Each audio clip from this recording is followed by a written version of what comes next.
Leepriest is one of the most aesthetic bodybuilders of all time as a teenager and throughout his career. Leepriest is an example of somebody who very blatantly, obviously had Mr. Olympia potential from day one. Leepriest, through the entire decade of the 90s and much of the 2000s, was a supremely dominant bodybuilder. My most painful was losing to Leepriest.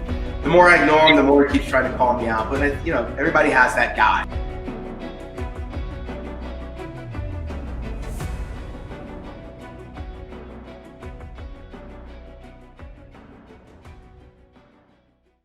From the moment we're born, we're forced to conform. From the way we talk to the way we look and the way we act, we're pressured into fitting into these predefined molds. Whether it's adhering to school norms, family expectations, or the peer-influenced pursuit of social acceptance. Now, while some never escape this desire for acceptance, others outright reject it, instead choosing to forge their own path and be their own person, even if it means being ostracized. And in the bodybuilding world, where discipline, sacrifice, and conformity define your path to greatness, one man with a short stature managed to stand very tall, defiant, unbreakable, and unwilling to bow to the establishment. From promising child prodigy to the biggest stage in bodybuilding, Leepriest didn't just rise, he rebelled.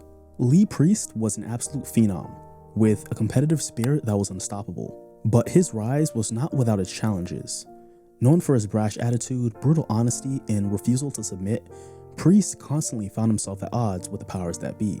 His legendary feud with the IFBB was more than a personal gripe. It was a war with the very establishment that once celebrated him. A war fueled by Lee's principle to stand up for every athlete who ever felt overlooked, every competitor who dared question the status quo. This is more than just a story of a bodybuilder from down under. This is the story of a man who became public enemy number one in his federation, the rebel with a cause, Leepriest, also known as the Blonde Myth. Lee Andrew McCutcheon was born July 6, 1972, in Newcastle, New South Wales, Australia, to his mother Lynn and his father Winston. He was a whopping 9 pounds at birth and developed very quickly soon after. I'll tell you some information. My name's really Lee Andrew Michael McCutcheon, but Lee Andrew is easier.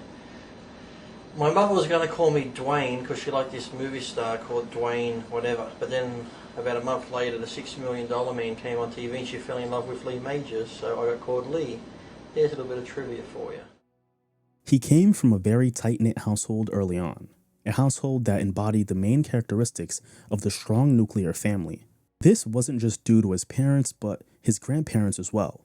His grandfather Owen and grandmother June were two of the best influences that he had growing up. In Lee's own words, they were unconditional love personified, especially Owen, who Lee said was the type of man who would take food out of his cupboard to feed people on the street. Now, unconditional love isn't the only thing that his grandfather would give to him. He would also pass down some good genes, being a very well-built man himself. Witnessing his grandfather's strength firsthand inspired Lee to become a little menace around the house, especially to his older sister Kelly, as he would pick her up every chance he got, which would be an early indicator that Lee loved to pick things up and put them down. What he also loved to do as a child was dress up in different costumes. From Monkey Magic to Spider-Man and Doctor Who, he was a different character every week, having been a cosplayer before it became popular. But his favorite character of all was Superman, and according to Lee, every year, his mom would make him a new Superman suit with a cape. Now, outside of Superman, he was heavily influenced by the iconic 80s cartoon character, He-Man, from the Masters of the Universe franchise. With his imposing physique and unwavering sense of right and wrong, He-Man was more than just a fictional character. He was an archetype of the man that Lee inspired to be. Lee also loved magic tricks, but he only performed magic in front of his mom due to being shy, and preferred magic over all the other activities that he got involved in as a kid, which included karate and sprinting. Although he enjoyed karate because it taught him discipline, he didn't enjoy the fighting aspect, but it did give him the foundation and structure he needed to commit to something and put his best foot forward. More importantly though, he learned to push himself, and push himself hard. Now, while Lee's early childhood was going as well as any kid could want, the reality of life would hit him pretty hard, crumbling his nuclear family in an instant. Lee's father Winston left the family abruptly, without Lee knowing why. All he knew at the time was that his dad was gone. It wasn't until his father begged his mother to come back home, to no avail, that Lee realized something was really off with his parents. And while his young mind had a lot of questions, the best answer he could get was that they had just grown apart, an answer that, while technically true, didn't reveal the whole story.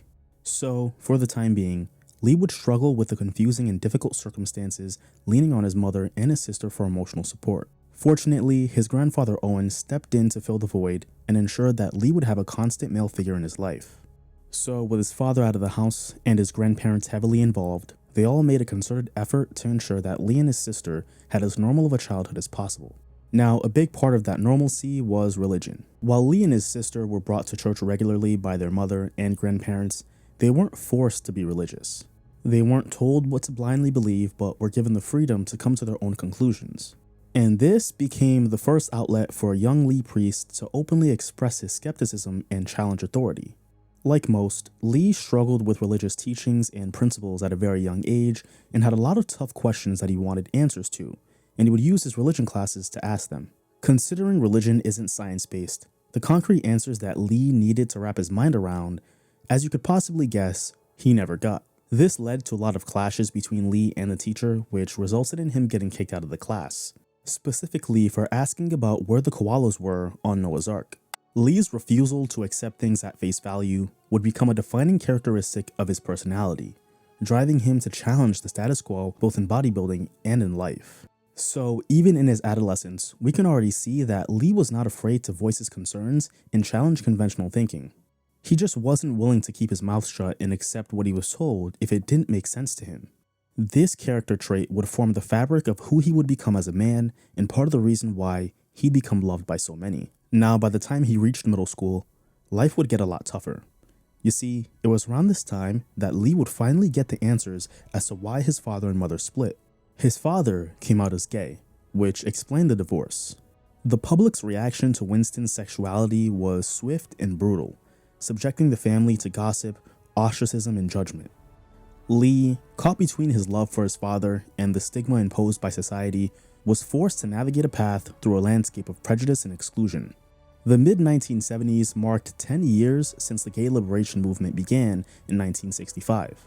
And while this movement did make some waves across the globe, by 1975, it had barely moved the needle when it came to the stigma around gay men and women.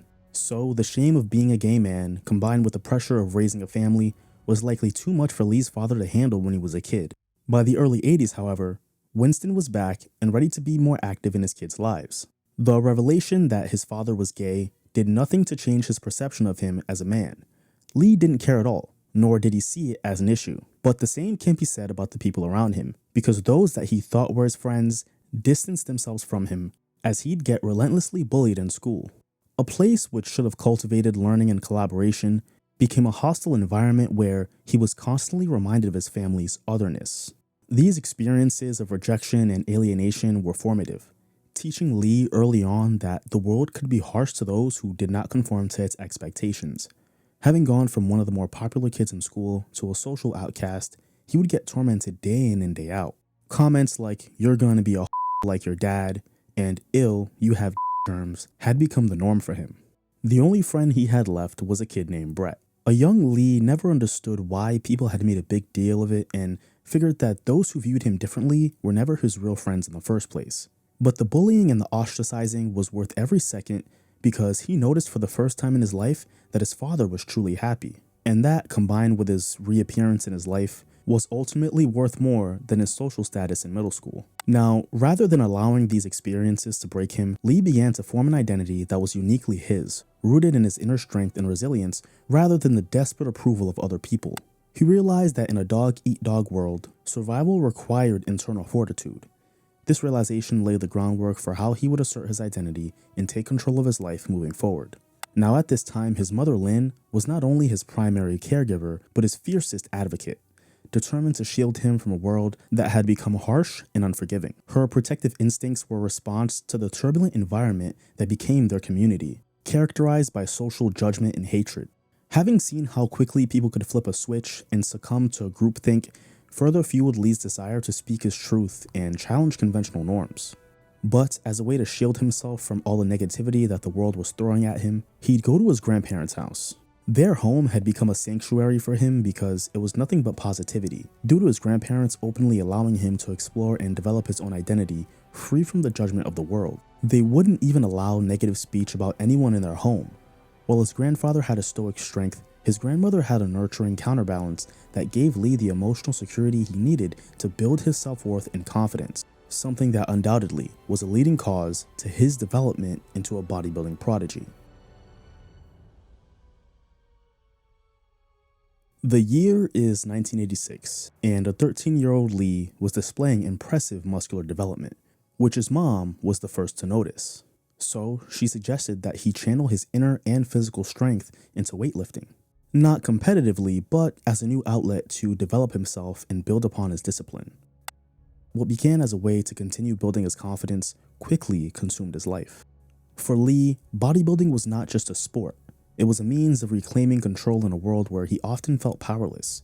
The gym became a sanctuary where he could dictate the terms of his existence, where his success was determined solely by his efforts and dedication, not all of those oppressive powers that were trying to keep him down. While he didn't think that he was destined to become a competitive bodybuilder, he did think that he had the genetics for it. He'd become obsessed with exercise science and the principles of building muscle and training the right way, like proper form, time under tension, and progressive overload training. Everything there was to read about bodybuilding, he read, and also made sure to look to the top pros in the industry to model his early philosophies after. He wanted legs like Tom Platz's and biceps like Eddie Robinson's, so he copied their training intensity centered around pushing to exhaustion. At just 13 years old, he was training until he physically could not perform another rep and squatting a ridiculous 3.5 plates. He understood early on that the path to greatness was paved with pain and sacrifice, and he was more than willing to endure whatever it took to achieve his goals. He even inspired his grandfather to start training with him. His mom had unleashed an absolute monster, not realizing that her suggestion would create a young man obsessed with getting bigger. She had even stopped watching him train due to the fear of him getting hurt from his crazy intensity. In the gym, Lee discovered a space where he could transform his body into a vessel of strength and power. His physical transformation was not just about aesthetics. It was a way for Lee to assert his presence in a world that had often made him feel small and insignificant. Every hour spent lifting weights, every rep completed, was a step towards reclaiming his agency and reshaping his identity. While he may have been around 5'2", he felt like a giant at the end of every session. Through his immersion into the world of bodybuilding and the culture, Lee was doing everything his idols in the sport were doing, except for testing himself against competition. And while most of them hadn't made that leap that early in their lives, Lee was a different animal, and at just 13 years old, knew without a doubt that he wanted to be on a bodybuilding stage, not someday, but right then. Lee's competitive journey began in 1986 when he entered the Schoolboys Classic in Sydney, and his natural talent and dedication were evident. He won the competition with ease due to having way more muscle than any of the other kids at the show. Dominating this show was the first time he truly felt recognized for his abilities, and it fueled his passion for bodybuilding even more. The sense of achievement and pride he felt on that stage was a high that he would chase for the rest of his career, and from this point forward, it was full steam ahead. As Lee continued to compete, his success only grew. In 1986, he won both the Schoolboys Newcastle Hunter Valley and the Schoolboys state title. By the age of 14, Lee had quickly drawn a lot of eyes on him, as the Australian bodybuilding community had quickly identified him as a potential prodigy. His adolescent frame still displayed massive potential to build a crazy physique. His muscular development was far beyond his years, and his work ethic was unmatched relative to his peers. The success had only encouraged him to test himself further by competing against grown men. In 1987, he competed at the Double Classic in the men's open class, where he placed third. He was no longer competing against boys, but men, who were older and more experienced, yet he had beaten a good amount of them. This placing wasn't just a testament to his genetic gifts for bodybuilding, but his precocious mindset and competitive attitude. He also carried with him a lot of charisma and a dashing smile that radiated throughout any auditorium.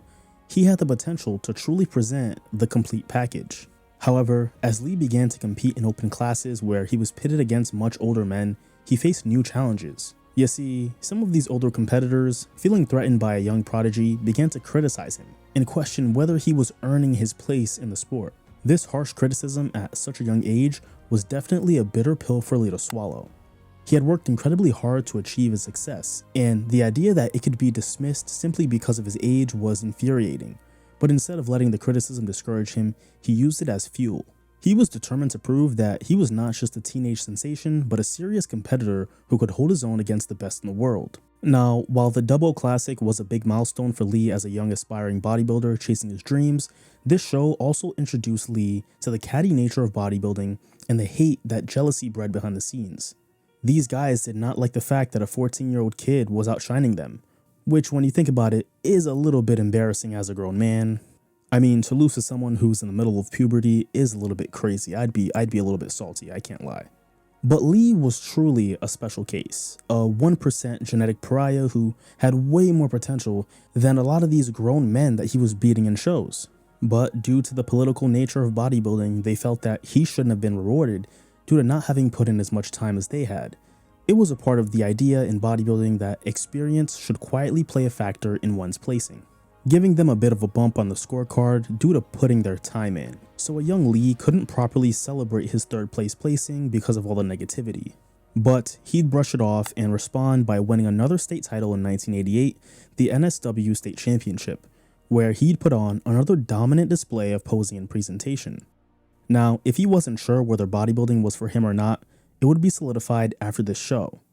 Aside from the attention it was bringing him in the local competitive scene, he loved the personal accountability of being responsible for his own successes and failures. And in his mind, as long as he continued to bring his best physique, he would get rewarded accordingly. Now, by 1988, Lee's mother would remarry to a man named Leepriest. Having taken a liking to him and wanting to support his mom and their new blended family, Lee made the decision to take Len's last name, which started his new identity as Leepriest.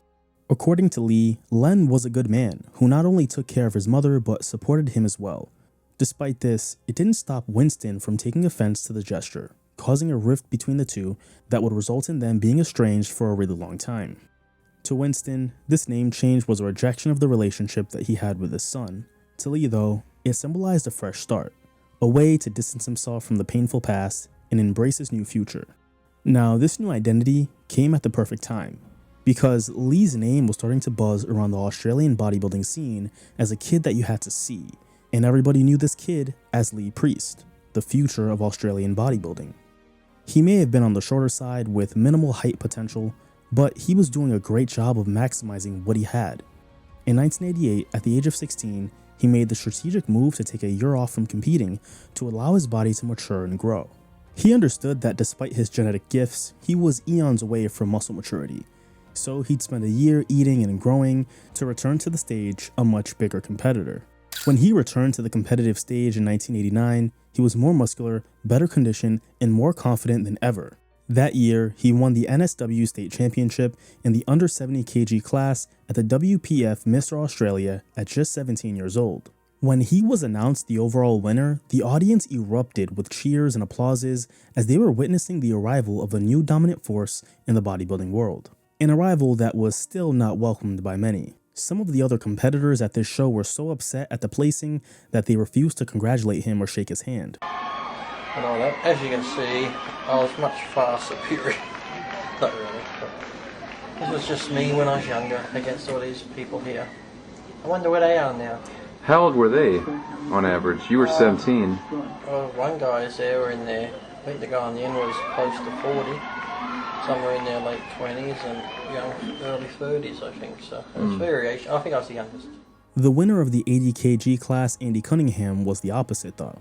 He not only made sure to give Lee his props, but expressed to him that he knew he was going to be a star the moment he laid eyes on him. And while the name Leepriest had now become synonymous with excellence, Lee was just happy to be there. He wasn't overly worried about placings, but just bringing a better package at his next show. Lee would go on to say in his book, "I was never concerned with placings. What motivated me was the challenge to train hard and improve and to look more like He-Man. If I had my way, I wouldn't have to compete. I have always held that view." As his reputation grew within the bodybuilding community, so did the expectations placed upon him. But Lee was not one to shy away from pressure. Instead, he thrived under it. So he'd ramp up the intensity in his training and set his sights on not just the American market, but a pro card. That same year, he'd leave Australia for the first time to compete at the AAU Mr. Universe in Arizona. Despite knowing that a pro card at his age was unlikely, he still tested his luck and to the surprise of many in the States, came in second place. 17 years old, and one placing away from becoming a pro. Now, this revelation was both a blessing and a curse, because while he now had a renewed fire under him to achieve his dream of becoming a pro, it came at the expense of his relationship with his sister. See, bodybuilding was the only thing on his mind at this point, and consumed his life more than it had before. Lee now had tunnel vision, and was only focused on training and improving to a point where he sacrificed his social life and his relationships with those around him, due to pushing them away. He no longer had time to spend with his sister like he did before, because all he could think about and focus on was his next workout. He was still there for his family if they needed him, but it was at a distance for the most part. Despite the rift in their relationship, she still admired his dedication to bodybuilding and supported him no matter what. Now, since the only way to spend quality time with Lee was at the gym, that was exactly what his mom did. Wanting to spend more time with her son, Lynn got in the gym and trained with Lee, and it was during this training that Lynn would learn about bodybuilding culture and would realize why her son was so passionate, and that passion fueled her own desire to step on stage. So she would get to work training twice a day with Lee and meticulously practice her posing under his tutelage. With his sister's help, Lee got himself and his mom ready for the 1989 NSW Hunter Valley Couple Show. The couples division, while practically extinct today, was a lot more common around different federations in the 80s. Lee and his mom not only won this show, but became the first mother and son duo to do so, turning them into local sensations and giving them massive local media exposure, especially for Lee. This opened up some really cool opportunities, like an appearance on the Ray Martin Show to do a couples routine, as well as traveling to the United States to do a tour where they taught posing classes. Again, nice to see you. Now, I need to apologise for Lynn and Lee straight up because they are out of shape, they told me. How out of shape are you, Lee? Roughly 10 kilos overweight now. 10 kilos of fat, basically. Yeah. And Lynn, how much are you overweight? About the same. For competing, yeah. I would have thought that, wouldn't you? I would have thought they're both... All right, we'll see about that, but it's an unusual... Are there other mother and son acts that you've come across in terms of bodybuilding around the world? There was one over in Florida, but they never competed before. They were just sort of going around doing exhibitions as mother and son. They never went into a competition. All right. So how old are you now? 18. 18. All right. Okay, and that's unusual. You finished number 2 in the world championships, didn't you? That was back in 89 in the Mr. Universe in America. When you were 17? Yeah. Okay. I placed 4th last year in the world titles. That's pretty unusual. Normally, should you be over 20? Normally, by the time you've actually worked out your body? A lot of the top bodybuilders usually start later on, because I started when I was 13 years old. How old? 13. 13. A lot of young ones started around 15, 16, so when I got to America, I was just impressed with my development. Now, upon returning to Australia, Lee made the decision to move out and relocate to Brisbane. He ended up renting a living space behind what would eventually become his new home gym, Archer's Gym in Wollongabba. This move only further pushed Lee deeper into his obsession with improvement, while further isolating him from his family, because if it didn't have anything to do with bodybuilding, he'd rarely talk to them. Now, at this point, he was a little more seasoned and advanced in his training techniques. He got to truly observe how fast he could grow, and at this point, he was still doing it naturally. As Lee transitioned from the junior to the open ranks, he continued to make waves in the bodybuilding world. In 1990, he competed at the Mr. World competition in Kuala Lumpur, Malaysia, where he placed 4th. Lee was extremely close to cracking the top 3, but got edged out by much more enhanced competition. The fact that he was natural was something that he understood was going to limit his ceiling competitively. He fully understood that gear was par for the course, and he'd have to hop on relatively soon. But he wasn't willing to take that measure just yet. But when he did, he knew he didn't want to abuse them. While Lee had placed 4th at his first world competition, that wouldn't be the biggest accomplishment at that show. See, in the audience of the 1990 Mr. World was Wayne D'Amelia, the vice president of the IFBB. When it came to highly influential figures in the IFBB, Wayne was right at the top, and he was very impressed with what he saw from a young Leepriest.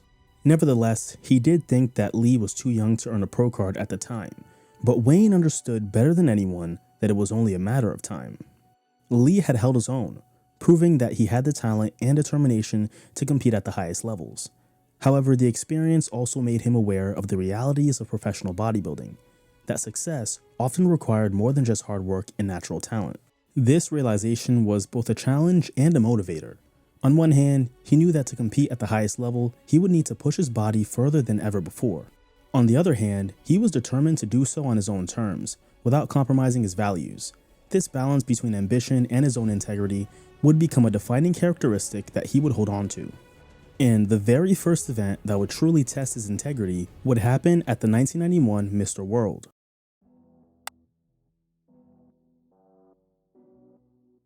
The event was set to take place in Katowice, Poland, and Lee was entering as a favorite to win the whole show, having dominated the Australian bodybuilding scene. There was no name bigger than Leepriest in Australia at the time, and at just 19 years old, with a top 5 finish at this show under his belt, he was primed to finally earn the distinction of being a pro bodybuilder. However, despite testing negative for drugs before leaving Australia, Lee was disqualified after testing positive for a banned substance when he arrived in Poland. This is what happened. Prior to getting there, he had been drug tested by the Australian Institute of Sport with 2 samples taken, an A and a B sample, which both returned negative results. Upon arriving in Katowice, he was drug tested again after settling in at his hotel. During the athletes meeting before the show, results were announced which revealed that no athlete from Australia had tested positive. So as far as Lee knew, everything was smooth sailing. So when he went on to dominate the prejudging, he couldn't have been more elated. The other competitors and even judges had admitted before the show was over that Lee was the clear winner. Nothing would get in his way of a pro card, or so he thought. By the time the night show rolled around, Lee was ready for glory. He was pumping up backstage when Dr. Bob Goldman informed him that he had tested positive for a banned substance, despite having been told that he had tested negative earlier. The crazy thing is, Lee had never even heard of the substance that he had supposedly tested positive for. So he reminded Dr. Goldman of his negative test in Australia, to which the doctor did not have a response. The only response he could give Lee was a smug look on his face, signifying that he was enjoying delivering the crushing news. It was like he took pleasure in destroying Lee and his dreams. Now, for some reason, he was still encouraged to do the night show, despite being disqualified, and to the surprise of everyone at the show, didn't place, causing a stir at the show around what may have happened. Very rarely does the frontrunner during the prejudging fail to place in the finals. That is unheard of in bodybuilding. So when it happened, this was a massive event even in the amateur ranks. This disqualification was not only a blow to Lee's career, but a deeply personal betrayal. A betrayal by bodybuilding and the powers that be. This incident at the 1991 Mr. World left Lee questioning everything he had worked for, and the emotional toll was so heavy that he even considered unaliving himself. Because as he was spiraling from what had just happened, he considered jumping off of the hotel balcony, but was stopped when several other competitors interrupted him. They had come to express to him their feelings about the screw job. Several judges from the show did the same, and even expressed their annoyance about how everything went down. However, what Lee would later realize was that the murky circumstances around his positive drug test may have been politically driven. See, the winner of this show was Jose Guzman, a veteran who was competing at his last competition. By Lee's account, he was a very popular and well-liked competitor, but wasn't close to Lee's conditioning. The discrepancy was so great between the two that there was no conceivable way that the judges could have given Jose the edge, without exposing a very clear bias. So the only way that the judges would be able to ensure a Jose Guzman victory would have been for Lee to somehow, some way, not be able to compete in the finals, which is exactly what happened. So Jose got a nice farewell gift in the form of a victory at the expense of Lee's pro card. Now on his way back to Australia, Lee was an absolute mess. He could barely hold it together at the airport. His soul was crushed, and he couldn't believe that anyone would go out of their way to damage his career. But alas, there he was, having been slapped with the brutal reality of the political nature of bodybuilding. Sure, he knew that it was a part of the game, but it felt completely different now that he was on the receiving end of it and lost out on what would have been the biggest achievement of his career at that point. Among everything that had happened in those days, all Lee could remember was Bob's smirk, that evil smirk. The only positive was that he got to lay eyes on a young competitor who really impressed him, a guy by the name of Ronnie Coleman. But there was no one more livid than Lee's mother, as she knew what he had sacrificed to get ready for that show, and she knew that he was natural. Lee had become fixated on the letter that he had gotten in the mail confirming his negative results, which read, "I am writing to notify you that the drug test sample you provided on October 18th, 1991 has been analyzed and found to be negative. Thank you for your cooperation in this manner. Yours sincerely, Nikki Vance, drug testing manager." His mom wanted him to get retested for confirmation, so they contacted the Australian Institute of Sports to reorganize the test. But the president of the IFBB Australia, Paul Graham, stopped the retest from happening. So they had inquired about the second sample that Lee gave, to which they were informed was missing. Interesting. At this point, all he could do was try his best to put this event behind him and get back to his normal training regimen. But the first day back in the gym honestly felt like a nightmare for him, because everyone was expecting him to win. After all, he was the favorite. So having to explain that he had been disqualified was him having to relive the event repeatedly. He recalls that a local newspaper had printed out a new print which was titled Leepriest Drug Cheat. This only further damaged his mental health, as being a young and impressionable kid, fragile to criticism, made seeing those words way too much for him to handle.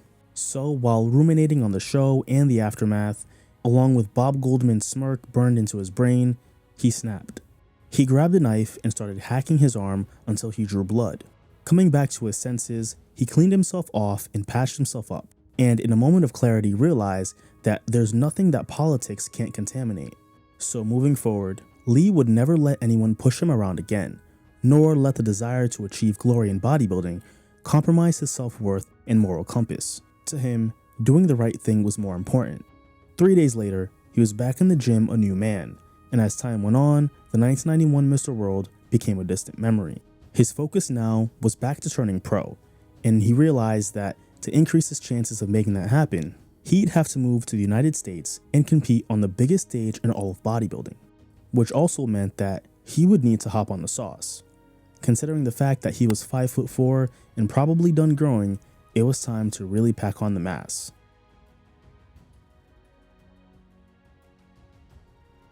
Now, while Lee wanted to turn pro, it wasn't purely due to status, but because it was the natural progression of a bodybuilding career. And as a testament to his progress, he would need that pro card to validate his years of hard work and improvement. Since the Australian IFBB officials didn't feel that he deserved a pro card due to his age, he knew that the IFBB in America was more likely to give him a shot, especially if he could stack up with the top talent in the US. By the time he was on his way to the States, he had added 70 pounds of muscle to his frame since he had started bodybuilding, a gnarly amount of muscle tissue. However, getting to America was not without its difficulties. Lee arrived in the States with little money and no support, having been left stranded by Lou Zwick, a promoter who had promised to reimburse Lee's travel expenses but failed to do so. And when Lee contacted him after arriving, he was ghosted. Lou, according to Lee, was an oddball who took an obsessive interest in amateur athletes around the world, who he would offer to bring to America but not follow up on his promise. Nonetheless, Lee was now in the US and ready to make a name for himself in the American amateur circuit. Upon arriving to the States, the first thing that stuck out to him were the portions of the food, specifically McDonald's. He couldn't believe how much bigger the food was compared to in Australia. He was also shocked by the fast pacing of everything and the non-stop attitude of American hustle culture. This hustle culture would extend to the first gym that Lee would train at, which was Gold's Gym in Venice Beach, California, the mecca of bodybuilding. It was here where he was introduced to Sean Ray, who was a pro and 4-year IFBB veteran at the time. This meeting would be the start of not a healthy competition between competitors, but a lifelong rivalry with no love lost. Sean, though, would not be the only competitor that would rub Lee the wrong way. Flex Wheeler, who was one of the top rising stars and a newly crowned pro, looked Lee up and down and scoffed at his presence in the gym. It seemed to Lee that Flex didn't think he belonged there. Neither did Chris Cormier, who, according to Lee, refused to even acknowledge his presence upon their first meeting. This despite Lee's friendliness. This was a rough introduction to the American bodybuilding scene for our boy Lee, and prepared him for an uphill battle that he would face in terms of gaining recognition. Now, as he continued to explore America, he came across some aspects of American culture that further contributed to his extreme culture shock, such as that group with the 3 Ks in their name. I'm not going to say it, but you know who I'm talking about. It was while he was in Florida that he came across one of their rallies and could not believe what he was seeing. He had trouble grasping the idea that racism was still so prevalent in the United States. He hadn't seen it practiced so openly in Australia. His first few months were extremely difficult as he was still broke and didn't have stable housing, but he would soon get a lifeline. While back in California at Gold's Gym, he'd meet Irving Gelb, an acclaimed fitness and physique photographer who had heard of Lee. They had bumped into each other at Gold's Gym, and Irving had requested to take some pictures of Lee. After Lee had explained to him the situation, Irving decided that he was going to introduce Lee to Ed Connors. Ed Connors is a legendary name in fitness and bodybuilding culture, having co-founded Gold's Gym and helped turn it into an international franchise. Ed was responsible for helping out big names like Mike Matarazzo, Ben Pakulski, and Paul DeMeo, rising stars that he knew had a future in bodybuilding. The likes of who he'd go on to help would eventually extend to Flex Lewis, John Cena, Jay Cutler, and former Mr. Olympia, Derek Lunsford. On that fateful day, Irving took pictures of Lee and shared them with Ed, who eventually took those pictures to Joe Weider and Wayne DeMilia. Connors would eventually go on to say in an interview, "I've been asked who I thought was the greatest bodybuilder I've ever met on a number of radio interviews I've done over the years, and I always say Lee. I qualify that by saying there are many great physiques out there, but given Lee's age and development at the time, he was the most incredible. His lat spread blew me away." With Lee now on the radar of the head honchos of the IFBB, combined with the work ethic he was displaying at Gold's Gym Venice, he was now in prime position to actually get his pro card. At this point, Jim Manion, the president of the IFBB, had heard of Lee and even seen his progress. Feeling that the kid did deserve a pro card, Manion went to Paul Graham, who was the head of IFBB Australia, and advocated for Lee to get his pro card. Wayne DeMilia had seen Lee for the second time at Gold's and was blown away by how much he had improved in just over a year. After settling into the country, Lee was finally able to find some stability when he was allowed to live with Ed Connors right on Venice Beach, allowing him to lock in and focus on his career. The good fortune wouldn't stop there though. After Joe Weider was able to analyze those shots that were taken at Gold's, he was blown away just like Wayne had been. Joe requested to meet Lee for lunch, and it would be at this lunch that he offered him a small contract. And with this small contract came his IFBB pro card, the political forces of bodybuilding working in his favor for once. At this point, Lee had been a first-hand witness to the rise of Dorian Yates and his claim to the Olympia throne, a moment which made Lee wonder what he would look like standing next to Dorian. With his impending entry into the IFBB, Lee was in a place where he needed to further enhance himself. Being in Gold's meant taking bodybuilding seriously, which also meant taking the pharmaceutical measures required to be able to stand next to the likes of Flex, Chris, and every other behemoth that roamed Gold's Gym. So after another 2 years of grinding and watching the gear work its magic, he was finally ready to make his pro bodybuilding debut. Lee's first American competition was the 1993 Niagara Falls Invitational, where he finished in 9th place. A placing that he couldn't complain about. Although it was a lot lower than what he was used to, it was still valuable experience getting to share the stage with the likes of Ray McNeil, Milo Sarchev, and that familiar face he had competed against before, Ronnie Coleman. But more importantly, he was continuing to catch the eye of Jim Manion. This is where the fun starts.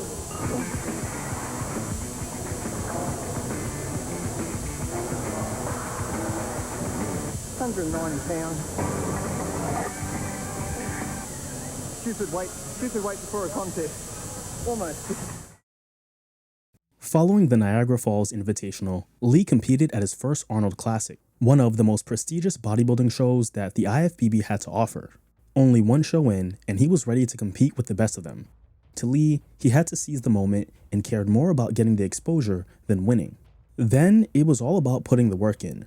So bringing the best package he could at the time, he placed 7th. While that was a far cry from his amateur days where he dominated, he was still solidifying his reputation as a competitor to look out for. He followed this up with a 4th place finish at the Ironman Invitational in California. 3 shows in, and he had gone from top 10 to top 8 to a top 5 placing just like that. His work ethic on the Gold's Gym floor and the posing room manifested in the form of improved presentation, which helped him stand out a lot more. This was a trait that he would go on to master. Lee wasn't just training to win shows, he was training to perfect his physique, to push the boundaries of what he thought was possible. This dedication was slowly earning him the respect of all the other bodybuilders at Gold's Venice, including those who may have overlooked him when he first stepped on the scene. Not Flex and Chris Cormier though. I'll touch on that in a little bit. Now, the newfound buzz around his name didn't stop Lee from dealing with more adversity. See, at this time, he was actually engaged to a girl that he met back in Australia who had moved to the United States with him. Ed Connors, who Lee was still living with at the time, was very wary of this girl and not entirely trusting of her intentions. Well, sure enough, she had fallen in love with another local bodybuilder and had stolen Lee's prize money from the '94 Ironman and fled back to Australia. While this would deter a lot of men from getting back into the dating scene so promptly, Lee cut his losses and ended up meeting Florence David, a female bodybuilder who he just so happened to resonate with. Now, according to Lee, Florence being black further escalated the present hostility that he was getting from Flex and Chris, as they would make their dislike of him even more apparent, going out of their way to make that environment more uncomfortable for him. What didn't help matters was the fact that Ed and Flex were co-owners of a duplex in Venice Beach, so Lee didn't feel comfortable voicing his frustrations given the circumstances. So Lee made the decision to leave Gold's Gym in Venice to find an environment where he could train in peace. Because as most serious lifters know, the best environment to train is an environment that allows you to focus on the weights, not any bullshit gym drama that's around you. So he'd switch over to World Gym where he would meet and develop a relationship with Joe Gold. Joe Gold was the co-founder and namesake of the Gold's Gym franchise and a fitness pioneer in his own right. He had sold Gold's Gym back in 1973 along with the rights to his name, meaning that he wouldn't see any of the profits from Gold's Gym's rise as the biggest gym in the world. This was a decision that he would go on to regret, because in 1976 he decided to come back into the fitness industry after a brief hiatus. With the inability to use his own name, he had to create a new name for his gym, which is what led to the inception of World Gym. The first location was founded in 1976 and located in Santa Monica. With the original Golds having become home to a lot of Hollywood celebrities, it lost its atmosphere as the hardcore bodybuilding gym it used to be, and quickly became commercialized. The hardcore environment of a gritty bodybuilding gym is something that World Gym brought back, and Lee immediately fell in love. He instantly hit it off with Joe Gold when he proclaimed Lee to be the best built short man he had ever seen. This included Franco Columbu, Danny Padilla, and Lee Labrada, all of whom went on to become all-time greats. Joe, having taken a liking to Lee, instantly became his American father figure and mentor. He would call him Fat Boy as a term of endearment and constantly pushed him to his limits every training session he was present for. One of those insane moments included Joe pushing Lee to do 1,027 reps on the leg press during a leg session. Yeah, one day I was just doing Leepriest. It was something different. My training partner and I just started a bet. Had the machine and there we just put the weight on. I think it was close to 500 pounds, and he just said, I bet you can't do 200 reps. I'm like, okay, you're on. So got to 200. He's like, but you can't do 300. So I just kept going and going until Joe Gold comes out the office and other people are watching. I just kept going. So I come to 1,027 mark, I stopped. By that point, pretty much from my feet to here was numb. With this newfound tranquility and gritty atmosphere, Lee got to work in preparation for his next show, the 1994 Night of Champions. Despite coming into the show as ready as he could have been, he was not ready for the quality of competition he would be facing. It was an absolutely stacked show, and Lee would finish in 12th place out of a possible 16 placers. Despite this, Lee didn't let the disappointment deter him. He quickly rebounded with a 7th place finish at the San Jose Pro Invitational, proving that he could learn from his setbacks and come back much improved. Now, what didn't improve was his continued tension with Chris Cormier. There was an incident where Chris Cormier had heard through the grapevine that Lee had started a rumor about him. But the thing is, Lee hadn't. In a fit of rage, Chris accosted him at a restaurant and caused a scene. Our boy Lee just couldn't seem to catch a break in the American bodybuilding scene. Fortunately, this rumor was cleared up and Chris apologized for the outburst. Even though this situation was resolved, Lee realized that he had to keep his head on a swivel when it came to how he dealt with other competitors, and that when it came to bodybuilding, drama was always right around the corner, and this drama would bleed into the rest of the 1994 season.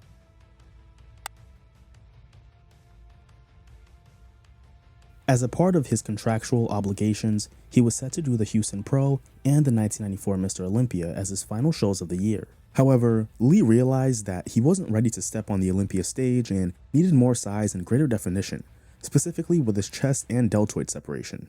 So he scheduled a meeting with Joe Weider and explained to him that he preferred to spend the rest of the 1994 season prepping for the Olympia to maximize the improvements he'd be able to make, something that he couldn't do if the Houston Pro was still on his schedule. So Lee asked Joe Weider if he could skip the Houston show to focus solely on the Mr. Olympia, to which Joe agreed.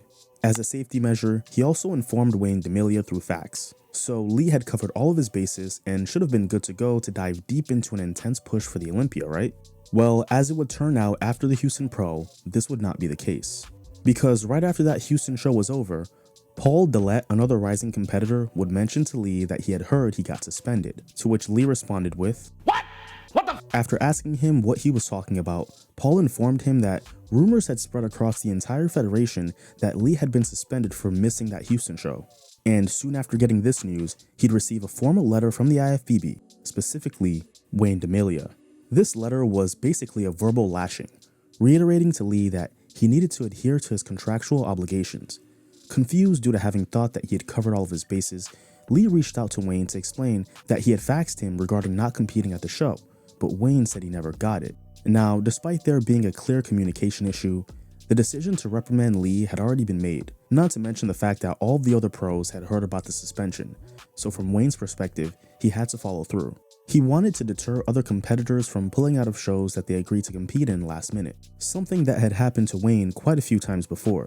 From his perspective, he was looking out for the best interests of the IFBB and its promoters who stood to lose the most in those scenarios. So, Wayne stood firm. So, Lee's options were accepting a 12-month ban or pay a $5,000 fine. He reached out to Joe Weider to clear up the miscommunication around Lee pulling out of the show, to which Joe said he would take care of. Unfortunately though, Joe never got around to it, and nothing was done to reverse the ban. Now obviously for Lee, a 12-month ban would be a serious issue considering he had just hit his stride and really wanted to be on the Olympia stage. But he lost out either way, because not only did he pay the fine and was out the $5,000, but didn't end up doing the Olympia. This suspension was a significant blow to his momentum and further escalated his growing frustration with the politics of the IFBB. To Lee, the suspension felt like a betrayal, especially after he had made the decision to skip the Houston show with the understanding that it was in his best interest and the approval of the godfather of bodybuilding himself. The fine, combined with missing out on the potential revenue from those shows, hit Lee hard, both financially and emotionally. It was a turning point in his career, solidifying his growing disillusionment with the politics that seemed to govern the results more than the performances of the competitors. But for now, he'd have to put this mishap behind him and look forward to the next show, the 1995 Arnold Classic. Lee's second appearance at the Arnold would see him regress from his first showing in '94. He had dieted a bit too hard and came in a bit too lean, which made him look more deflated than usual. His signature fullness through the arms and shoulders didn't pop the way the judges expected, so he'd end up in 9th place. He'd respond to this by easing up on the cardio and paying very close attention to the changes in his body day over day. This paid off for his next show, the 1995 Florida Pro, where he finished in 4th place behind Darren Charles, Aaron Baker, and Flex Wheeler, who dominated. For Lee, this was a trend in the right direction. What was not trending in the right direction though, were his feelings about Shawn Ray. As previously mentioned, Lee's first impression of Shawn was not a good one. He found him to be arrogant, pompous, and way too full of himself. He also felt that Shawn's selfish nature was not a good representation of what bodybuilding was about. Well, Lee's dislike for him would intensify when he heard about Shawn hating on him behind the scenes. It seemed, according to Lee, that Shawn felt a little bit threatened by his presence. Shawn was a prodigy himself, and easily widely regarded as the most elite young talent in the IFBB. So it's not far-fetched that the presence of another prodigy might have made Shawn act a certain way towards him. Making things worse, Shawn had begun dating a girl that Lee had previously been engaged to. And despite Lee being over the relationship, Shawn made sure to remind him that he was sleeping with his ex-girlfriend, and not in those exact words. The tension between the two was palpable whenever they were in the same room, and it often spilled over into public confrontations. The early rift with Shawn Ray was more than just a battle for titles. It was a clash of personalities. Lee was outspoken, unafraid to challenge the norms of the sport, and spoke his mind, while Shawn was more polished and politically savvy, often playing to the judges and the media. Bootlicking, if you will. This dichotomy between the two only made it harder for them to find common ground, at least at the beginning of their careers. Following the Florida Pro, Lee would compete at the 1995 Ironman, where he was able to peak perfectly and earn the best finish of his career up until that point, a third place placing. He'd follow this up with an appearance at the South Beach Pro, where he finished in 4th. Now, with all of his obligated shows out of the way and the Olympia being the only show on the horizon, Lee had to make a decision. While his recent success was a strong indication that he was ready for that stage, the prospect of being on that stage with Dorian and the rest of the top guys was a bit daunting. Standing only 5'4", he may have had the fullness, muscularity, and proportion to place well, but he was severely limited because of his height, especially with the freak factor of this new mass monster generation. So, knowing that he'd need more size to compensate for his height, Lee decided to forego the 1995 Mr. Olympia to make some drastic improvements before stepping on that stage. So he would watch from the sidelines as Dorian would win his 4th Mr. Olympia in dominant fashion. Now, as 1996 rolled around, Lee was not keen on competing in too many shows because he was ready to step on the Olympia stage, but wanted to make sure he gave his body enough time to rest and grow before diving into that prep, because he knew that that was going to be the hardest one of his career. So he opted to do 2 shows, the Ironman, which had become an annual tradition for him at this point, as well as the San Jose Pro. He'd placed 4th at the Ironman and 6th in San Jose. Now, it was around this time that Lee's popularity and brand recognition would bleed into Hollywood, where he would get consideration for a major movie role to his surprise. Joel Schumacher, director of the moderately successful Batman Forever in 1995, was casting for his next movie, Batman and Robin, and needed an actor to portray the first film adaptation of Bane. And the first person he thought of was Leepriest. Yes, we almost had Leepriest play the original Bane. But unfortunately, this wouldn't pan out as Uma Thurman was casted as Poison Ivy, Bane's sidekick. And the problem was, she was 5'11". So, given the height discrepancy, they ended up passing on Lee for the role in favor of Jeep Swenson, a pro wrestler and stunt actor who, as you could imagine, was a lot more fitting paired with Uma Thurman. But one could only imagine what getting that role would have done for Lee's career outside of bodybuilding. Now, at this point in his career, he was a fringe top 5 competitor at a lot of these pro shows, but was struggling to break into the top 3 consistently. It was pretty clear to Lee that making it to the top of the IFBB would be an uphill battle, but that didn't stop him from cranking his training to another level. With a long off season ahead after getting his shows out of the way, Lee was building momentum en route to what he was planning to be a very busy 1997. He kicked things off with his first show being at the Arnold Classic, where he finished near the middle of the pack at 7th, matching his best placing at the show. From there, Lee would embark on the ultimate rite of passage for any top pro in the 90s, the European Gauntlet. This was not for the faint of heart. The European tours of the 90s provided some of the best shows that the sport would see. The top pros would travel together, knocking out show after show in a new European nation every week, trying to do better than last time. The first stop was the 1997 Grand Prix Czech Republic in Prague, where he finished in 5th place behind Ronnie Coleman, Nasser El-Sambadi, Chris Cormier, and Kevin Levrone. With the quality of competition at this show, a top 5 placing was a big deal for Lee. His next stop was the Grand Prix England, where he finished in 6th, watching Kevin Levrone win once again. The next stop was the Grand Prix Finland, where he regressed quite a bit, coming in way off and falling all the way to 9th place. While Lee had slipped a bit, he had to watch as Ronnie Coleman was getting better, and Kevin Levrone was absolutely tearing the competition apart, something which I document in more detail in my Kevin Levrone documentary from earlier this year. So if you haven't watched that yet, be sure to give it a look after this video. As for Lee, he knew what he was capable of and had been in this position before, so having to bounce back was not a foreign concept to him. He had the innate ability to flip a switch and dial back in, a trait that separated him from mediocrity. En route to the Grand Prix Germany, Lee cranked up his cardio and got more meticulous with how he managed his calories and made sure to monitor his physique like clockwork.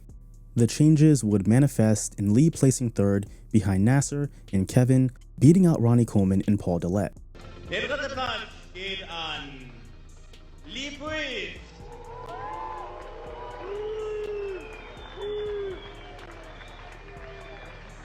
This tied the best placing of his career as a pro so far, but was a little more impressive given the quality of the competition. This was the cream of the crop minus Dorian and a couple other top pros.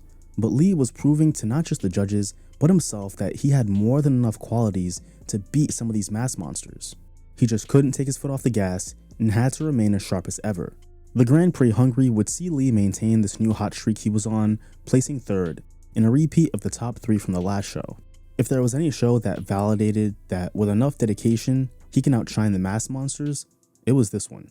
He was still realistic and knew that given his height, it would require him to train and diet at almost an unsustainable level just to be able to hang with them. And Lee was right, because things would change drastically by the next show. Ronnie Coleman at this point was tired of getting beat.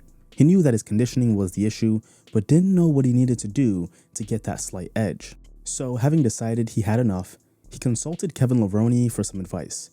Kevin, being one of the best pros to go to given how dominant he had been, gave Ronnie one simple pointer: drink vodka. And that's exactly what he did. So at the following show, the 97 Grand Prix Russia, Ronnie came back a different bodybuilder and completely turned the tables on the rest of the field. He finished in first, while Lee barely cracked the top 10. The grueling nature of this tour was finally starting to get to Lee. He was growing mentally and physically fatigued, and it was showing on his physique. As the tour was coming to a close, with one more show set to take place, Lee needed to find it in him to finish strong. And he knew what he had to do. So he came back at the Grand Prix Spain and once again matched his best placing as a pro, finishing in third place. Lee's star was rising, as he had accrued more and more fans with each show in Europe, and it was showing, having encountered more people waiting to take pictures and get autographs from him. Without having the convenience of social media, he couldn't accurately measure how many people admired his physique around the world, until he saw it in person.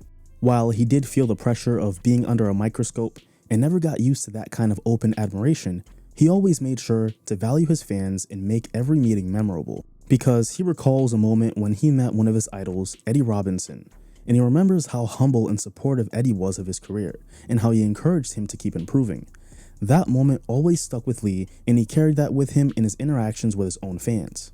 The European tour also exposed Lee to a new audience, one that appreciated his aesthetic approach to bodybuilding. European fans were known for valuing symmetry, conditioning, and overall balance, qualities that Lee excelled in. The success of that tour reaffirmed his belief in his training methods and his approach to physique artistry, even as the IFBB and the judging panels over in America seemed to start favoring mass over aesthetics. Europe gave Lee a little hope. With the European gauntlet over, Lee wasn't done. He still had his annual Ironman Pro appearance, as well as his first Mr. Olympia on the docket. The Ironman was a show that Lee loved competing in and was where he earned his first top 3 placing. So, looking to make his mark again, he came in absolutely razor sharp. So razor sharp that Sean Ray, his arch nemesis, even noted that he looked great and went out of his way to tell him that. But what Sean also made sure to tell Lee was that despite his impressive package, he was still going to lose to Flex Wheeler, due to Flex being the bigger name. Flex then interjected and reiterated that same sentiment.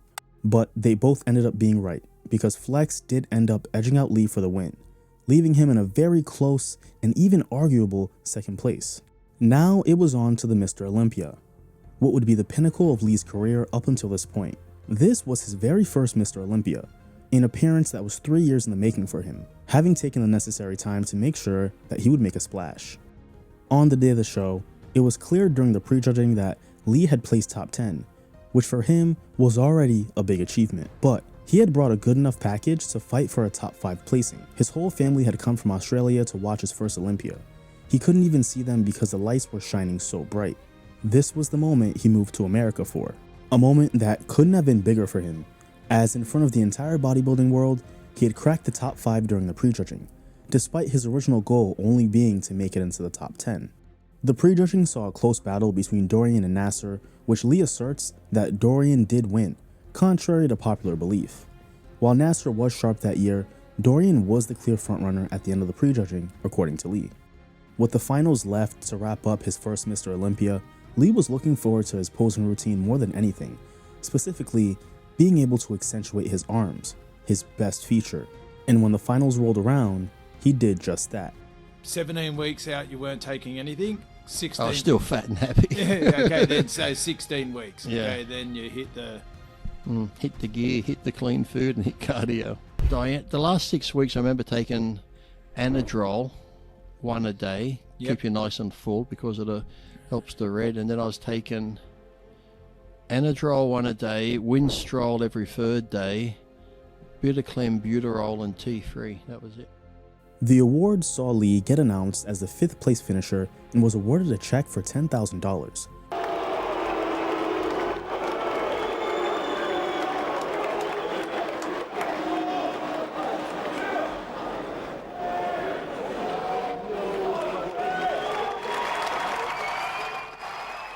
While in his mind, he had just accomplished what he didn't think was possible, a top 5 placing at the Mr. Olympia, the force that is politics had other plans. See, after the show, Paul Dillette and Lee both saw Kevin Levrone having, let's just say, a very spirited conversation with Jim Manion. A conversation that likely had something to do with his disappointing 6th place finish. But Lee didn't really think much of it, because it was par for the course when dealing with bodybuilders. But later on, Lee would learn that this interaction could have possibly been the catalyst for something that he wasn't expecting. While on his way to a post-show banquet, a friend of his had expressed sympathy for his placing. Lee, obviously confused, didn't know what he was talking about. Well, he would soon find out that his, Kevin's, and Paul's placings would be changed. Kevin was moved to 4th place, bumping Paul Dillette to 5th, which pushed Lee to 6th and out of the top 5. Now, at the time, Lee never got a concise answer as to what happened. It was chalked up to an error with the original placings, but they didn't know why. So naturally, this pissed them off. Because to shift a competitor's placing when the show was already over, with little to no explanation at that, was nothing less than a slap in the face.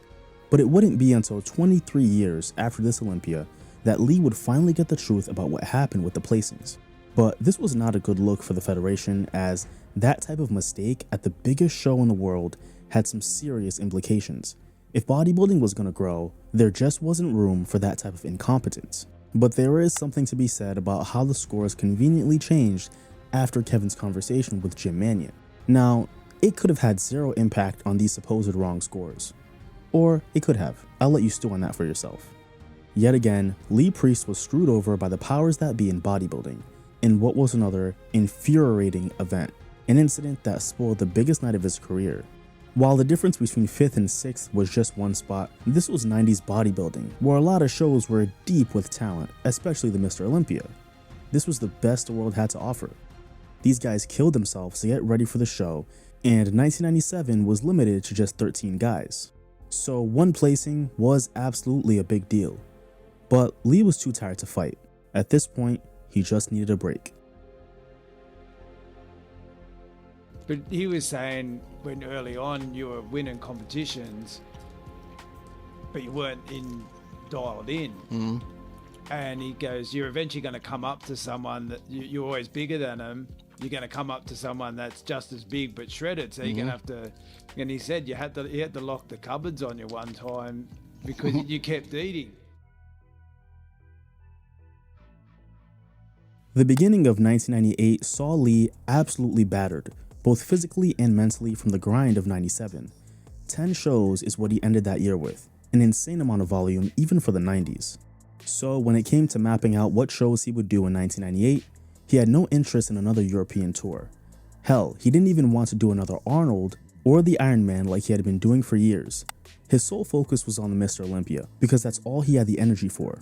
The problem was he didn't have the freedom to make that decision because he had a contract with the Weeders, which meant that so long as he was under contract, he wouldn't be allowed to take a break unless he had express permission from the Weeders. So, after careful consideration, Lee left the Weeders to sign with a new sponsor, ProLab, a move often seen as career suicide due to the Weeders basically running the IFBB. This was bound to have some negative consequences for him. But Lee wasn't too worried about that. He felt that his contract with the Weeders didn't compensate him properly for the amount of work that he was putting in. He was seeing less accomplished bodybuilders signing with them and making more money, all while he's killing himself to do all these shows. He was willing to take the risk of the Federation looking at him differently if it meant that he could compete on his own terms and have more control over his career. So he gave his body enough rest and enough time to recover from 1997. He had also developed a relationship with Mark Salvato, who not only helped him secure the ProLab sponsorship, but used his influence as a member of the Texas Senate to make Leepriest an honorary Texan. With the 1998 Olympia right around the corner, Lee made an appearance in the legendary Battle for the Olympia series, 13 days out from the show.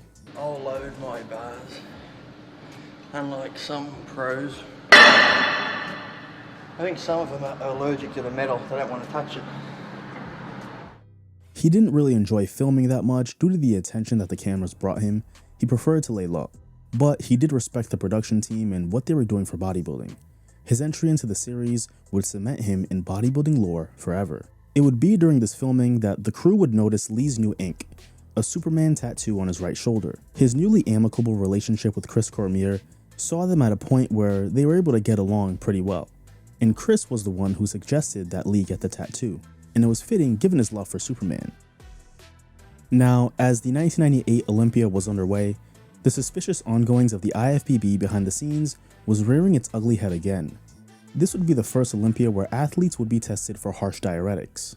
And while this was a good step in the name of athlete safety and wellness, there would be questions as to whether or not these tests even took place. The morning of the show, Lee and Nasser noticed a large rack with bottles of urine, the urine that would be tested for diuretics. Now, they didn't really think anything of it. The prejudging went on and the initial comparisons took place. Lee watched from the sidelines as Nasser, Ronnie, and Flex made up the first call-out. Lee, Ernie Taylor, and Chris Cormier made up the second call-out. He was then compared to Kevin and Sean. It wasn't clear whether he would crack the top 5 this time, but all he could do was pose his ass off and hope he brought a good enough package. He'd anxiously watch Flex, Nasser, and Ronnie battle for a decisive Olympia title that would undoubtedly shape the future of bodybuilding.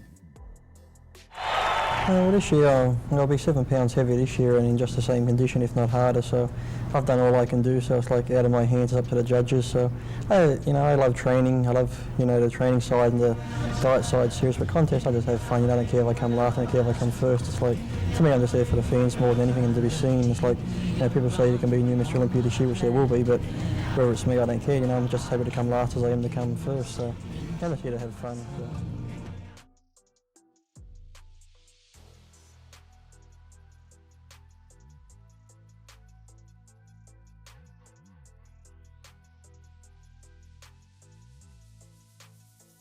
After putting on a signature Leepriest posing routine, when the awards were announced, he'd finish in 7th place, much to his dismay. Not only him, but a lot of people in attendance felt that he should have placed higher. Meanwhile, Ronnie Coleman would be crowned the 10th Mr. Olympia in the IFBB's history, while consequently kicking off the second wave of the Masked Monster era.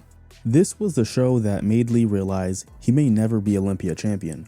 While he always knew it would be an uphill battle, bodybuilding had just gotten taller and bigger, and given his stature, there just wasn't much room to grow.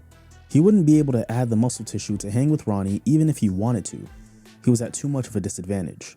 Not only that, but some of these guys were absolutely peeled, especially Ronnie.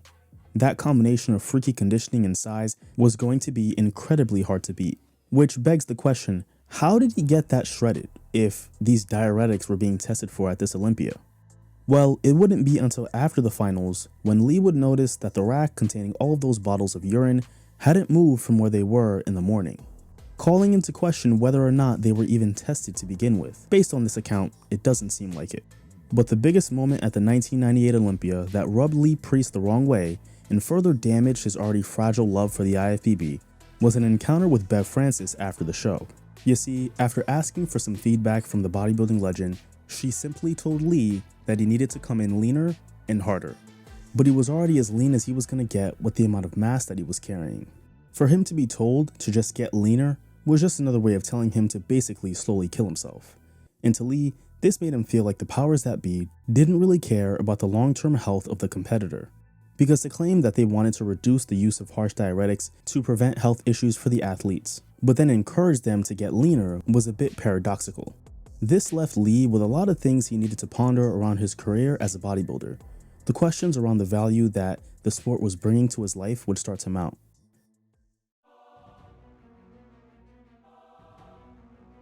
By 1999, Lee's frustration with the IFBB started boiling over. This was the year where he was really starting to feel a lack of respect from the federation and felt more strongly about the fact that athletes were being blatantly exploited in their contracts. These competitors had to stake their entire lives on the IFBB, who who reserved the right to discard them at their discretion. The Federation had this vice grip on the athletes' lives due to all the crazy clauses they put in the contracts. The IFBB had the ability to fire a bodybuilder for something as small as acne, which was an actual clause in the contract. Despite the frustration, he was still entirely grateful to Joe and Wayne for the opportunities that they gave him. He loved Joe Weider and wanted to vent to him about the state of bodybuilding and the Federation as a whole. But with the older Weider brother getting older and more feeble, Lee didn't want to add to his stress. He was keeping most of his frustration bottled in 1999 because he knew that he already had a target on his back due to his outspoken nature, and that continuing to stir the pot would only draw more negative attention to him. He was at a crossroads and at a point where he was strongly considering retiring from bodybuilding altogether, but he loved training and his fans way too much to go to that extent. So he'd spend the beginning of 1999 growing and game planning for the rest of the year. He had another slow year on the horizon with just the Iron Man and the Olympia on his mind. The Iron Man saw him bring a good but not great package to the stage, resulting in a 6th place finish. A bit disappointing considering the only big names at this show were Chris Cormier and Milo Sarchev. There was only one relatively unknown competitor who would make a name for himself soon enough. A young guy named Jay Cutler. Lee would shift his focus to bouncing back from the disappointing placing and faring better at the '99 Olympia. I'm not sure which is the best lighting in here. I don't really like any of them, so.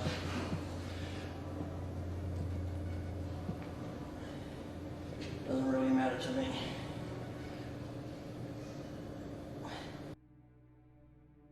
Set at the brand new Mandalay Bay Arena in Las Vegas, this Olympia was supposed to mark the beginning of a new generation of a bigger and better show. To kick off the celebration of this new venue, all athletes were required to attend a mandatory party hosted by the IFBB, and as you could imagine, this wasn't an event that most of the athletes were looking forward to. Because anybody that's ever competed in bodybuilding on any level knows that the last thing you want to be doing during prep is going to a party, especially right before the biggest show of the year. So most of the athletes were pissed off, and rightfully so. Oh, and by the way, if they chose not to show up, they were getting fined $10,000. Oh, and if an athlete ended up getting sick beforehand, they needed a doctor's note from only a doctor that the IFBB approved of. And to add insult to injury, if that was even possible, they had to pay for it themselves. So suffice to say, athlete morale and overall sentiment of the IFBB wasn't very high at the start of the '99 Olympia, but it would only get worse.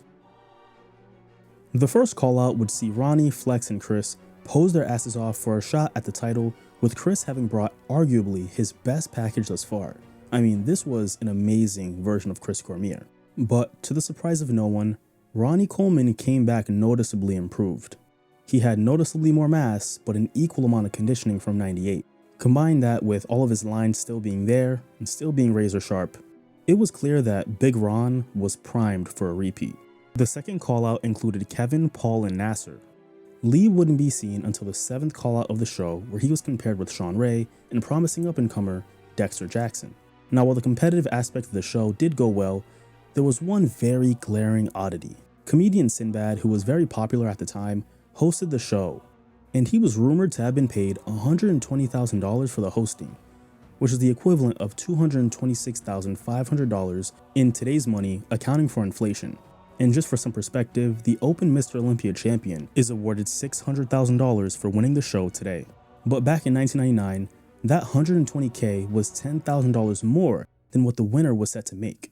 Now, I haven't been able to validate whether or not Sinbad actually made that kind of money for hosting the show, but if it is true, that's absolutely egregious. But what was more egregious to Lee were some of the placings. When the finals were announced, he finished in 8th place.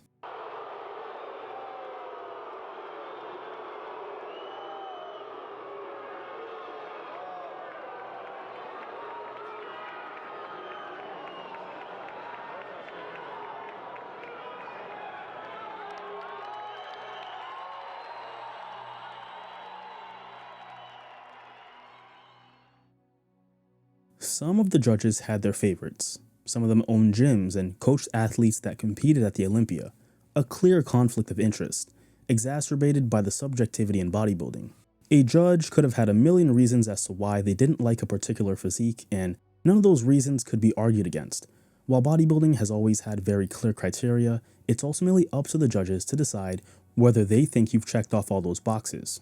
a frustrating part of the art that athletes had no choice but to accept. The IFBB's bleeding of the athletes dry was really on full display at the '99 Olympia, because aside from the aforementioned issues, there was a lot more.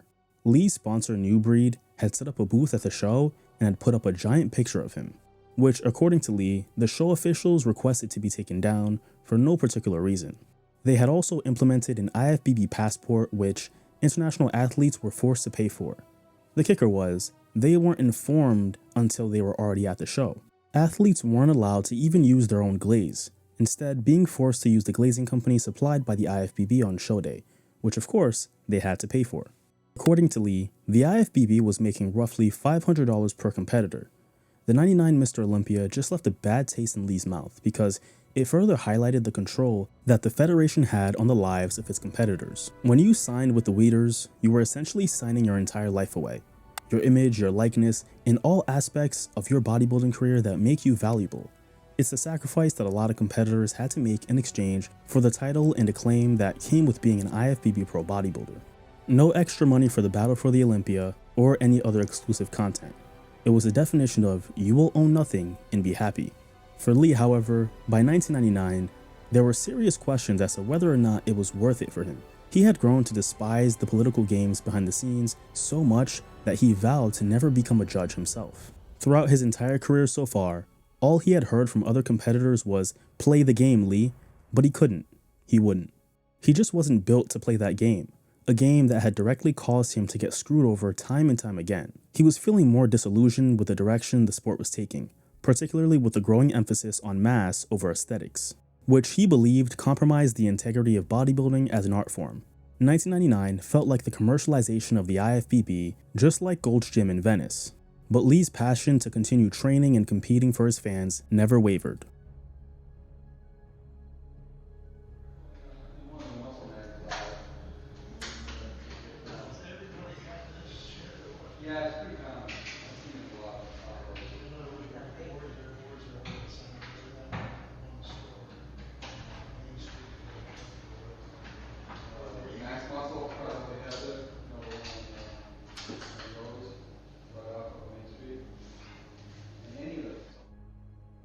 His next show would be at the 2000 Night of Champions.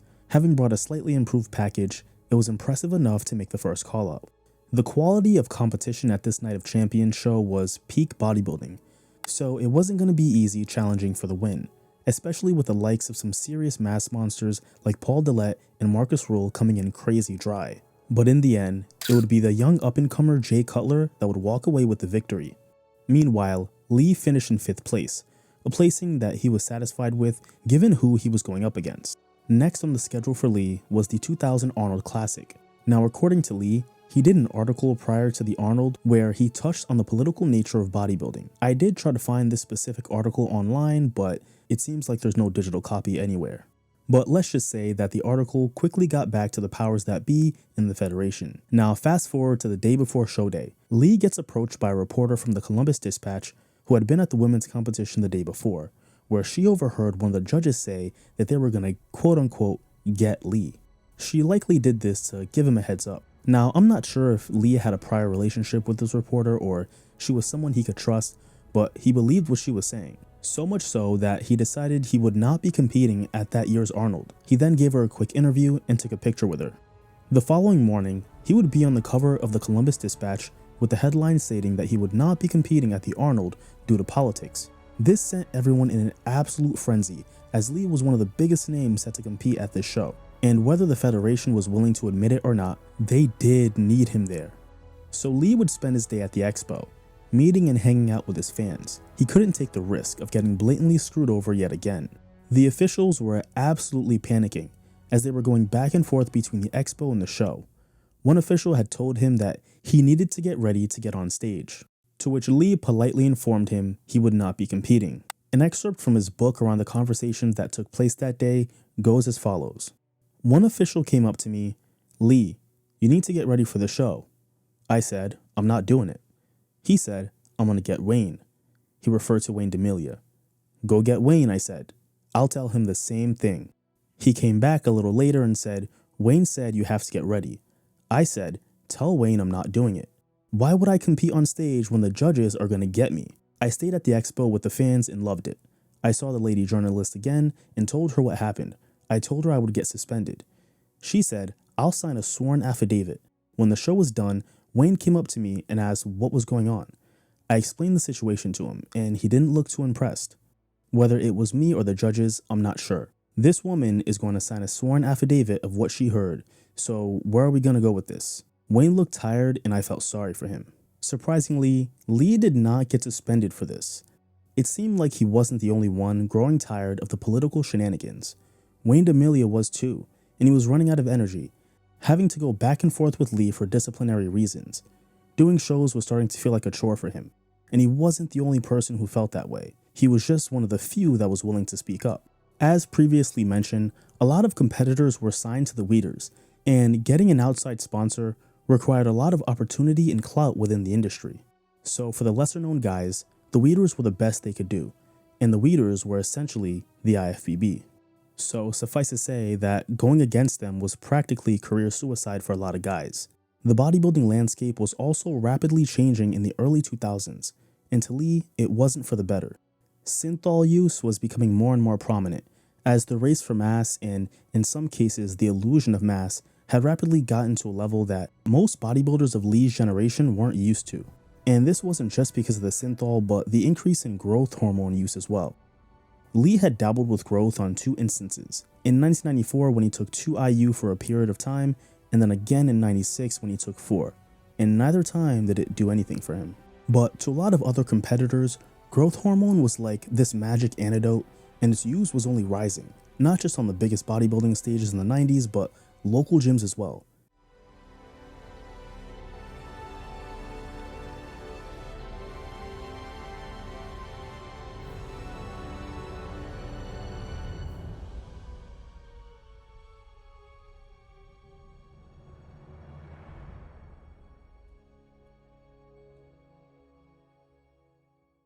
By the summer of 2000, training had become a drag for Lee. He was just bored by the cardio, by the same food every day, and all of it was driving him crazy. He felt as if something was missing in his life, but he couldn't pinpoint exactly what it was. So he just kept on training, when all of a sudden, he injured his right elbow in the weeks leading up to the Olympia, which, as we know in bodybuilding, is close to, if not the worst case scenario. That can already be devastating for a competitor that was putting 100% in.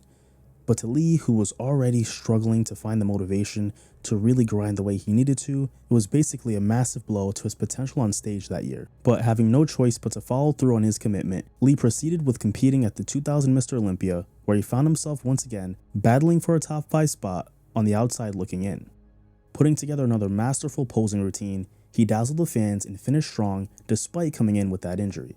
In the beginning, I'd change them up, but then towards the end of the last 5-6 years, pretty much same routine, just change the song. Yeah. And you can speed up the routine, slow it down, maybe put in a few different transitions, but people, that's a great routine, Lee. I'm like, oh, that's the same I've been using for 4 years, dickhead. I just changed the song. He finished in 6th place, which he couldn't be mad at due to not being his complete self. Training for this Olympia was an absolute drag, and he found himself going through the motions in the preceding weeks. While Olympia season was usually filled with excitement, Lee wasn't all too excited to be there, so much so that he didn't even look forward to his post-show cheat meal, something which everyone looks forward to. Instead, he just wanted to go home. As 2001 came around, Lee's activity on the bodybuilding stage had been seeing a progressive decline since 1997. He had gone from the insane gauntlet of 10 shows to 5 shows total in the 3 following years. I suppose one season like 97 is enough for a lot of guys. Whether it was the residual fatigue of competition as well as the fluctuations with his feelings around bodybuilding, Lee struggled to reignite that fire that had him possessed in the gym. A severe case of the flu would only set him back further. In fact, that flu had gotten so bad that he had to be taken to the Santa Monica UCLA Medical Center and was given a series of tests. They found that he had caught a pretty serious virus. The virus caused his left ventricle to operate at only 40% efficiency, and doctors warned him that continuing to train could be fatal. But considering his livelihood relied on his ability to train, sitting on the sidelines was not an option. He needed to get back to training, and he needed to do it fast. So he was back in the gym the day after his doctor's visit, leg pressing 1,200 pounds for 20 reps, which probably wasn't the smartest decision, but committing to this lifestyle meant living, breathing, and eating bodybuilding. That's all he knew since he was 13, and he wasn't going to stop, even while still dealing with the flu. The residual elbow pain was still there as well. He was basically a shell of himself. His next show was the 2001 Ironman Pro, where he and Chris Cormier were the only two established veterans, so it seemed like he was primed to place well. But as he stood in the back during the prejudging, he felt nothing. There was no passion, no excitement, no anticipation, or even angst. The thrill that had once driven him was fading, leading him to wonder what was happening to him. You should be on top of the world. Why don't you love this? You do realize that you don't have to be up there. These thoughts rang through his head as the show went on. In truth, he was checked out before it even started. In the end, he'd finish a disappointing 7th place, getting beaten by guys he had no business losing to. This wasn't the same Leepriest that had become known as the latest giant killer. This was a slump greater than any he had experienced in his entire career. Now, he was set to compete at the 2001 San Francisco Pro, and his recovery from the flu would be a long one, but he couldn't risk another suspension. So, since nothing catastrophic had happened during training, he figured he was good to continue prepping. But the events that would unfold on February 18, 2001 would make him reconsider his outlook on his entire career. Dale Earnhardt was brought here to the Halifax Medical Center, where the news came down at 5:16 Eastern Time that the man who had dominated the Speedway like none other, with 34 victories including the 1998 Daytona 500, had lost his life. This is undoubtedly one of the toughest announcements that I've ever personally had to make. But after the accident in turn 4 at the end of the Daytona 500, we've lost Dale Earnhardt. The Daytona 500 was taking place, the biggest NASCAR race of the year. Dale Earnhardt Jr., the second winningest driver of the 90s, was looking to win his second championship at this event. Before the start of the race, Lee watched as Dale Earnhardt kissed his wife and son. He then fell asleep midway through the race, only to wake up to the news that he died due to a crash that happened on the final lap. This incident shook Lee, because not only had he been following Earnhardt's career, but he could have never imagined that that would happen to one of the biggest drivers on the biggest stage for NASCAR. It made him start questioning his own career. Was putting his own health on the line worth it? What if he, in an instant, was gone like Dale? Is that a risk he was willing to take? The answer was no. So Lee decided that he was going to prioritize his health, not just to preserve his life, but to return to the Leepriest of old, the Leepriest that everyone knew was capable of stealing the show. He reached out to Wayne DeMilia to explain his continued battle with the flu and how he just couldn't risk his health, but didn't want any blowback either. Empathizing with Lee's situation, Wayne made sure to speak with the promoters and ensure that Lee would avoid a fine or suspension. He was allowed to not only skip the San Francisco Pro, but the Mr. Olympia as well, which was the best decision he could have made for his physical and mental health. He did still attend the Mr. Olympia that year though, a decision which ended up opening a massive door that he could have never imagined. At the Olympia, he met Rod Fuller, an accomplished drag racer for the National Hot Rod Association. Lee, being someone who loved racing, had known about Rod Fuller and his career for a long time. During their conversation, Rod had invited Lee to come racing with him someday, an opportunity he planned on capitalizing on. The rest of the 2001 Mr. Olympia continued with more IFBB shenanigans behind the scenes. You see, Ronnie Coleman had dominated once again, to the surprise of no one. However, the controversy lied with Jay Cutler and Marcus Rule. They had both failed a diuretic test taken before the show, which would have moved Kevin Levrone into second place. But the lab that the IFBB had sent their samples to had lost its accreditation by the IOC, whose rules and standard were followed by the IFBB. This meant that those failed tests were null and void. The problem with this wasn't the fact that the lab was no longer accredited, but that the IFBB had consistently failed to preserve the integrity of the competition year over year, making it a yearly occurrence for some type of controversy that would affect the competitors. It simply wasn't a good look. Now, while everyone else was recovering from the Olympia, Lee hopped on the opportunity to get himself out of his latest rut. Following up on Rod Fuller's opportunity to race, he had been recommended to Frank Hawley's racing school. There, he met Greg Smith, another acclaimed racer. He not only knew who Lee was, but had followed Lee's career as well, so he asked him to be his navigator for his next race, the 2002 Open Road Challenge, which they ended up winning in a 1995 Corvette. This was just the breath of fresh air he needed to be more optimistic about a life outside of bodybuilding. But the short break also made him realize that he still had that fire in him, and he still had what it took to bring his best package to the stage, if he could lock into the right mindset. So, having fully recovered from both the flu and his elbow injury, Leepriest was going to enter 2002 with a lot more energy and his sights on winning his first show. That's right, despite his amazing physique and decorated career up until this point, Lee had not won a pro show in his entire career. He had scratched the surface, he had gotten really close, and had been right on the bubble, but wasn't quite there. That wouldn't be the case for long though. He was a new man in 2002, and had his mind set on having his busiest year since '97. He kicked off the 02 season at the Ironman, where he brought his best package to date. From muscularity, conditioning, and fullness, this was the best Leepriest that the bodybuilding world had ever seen.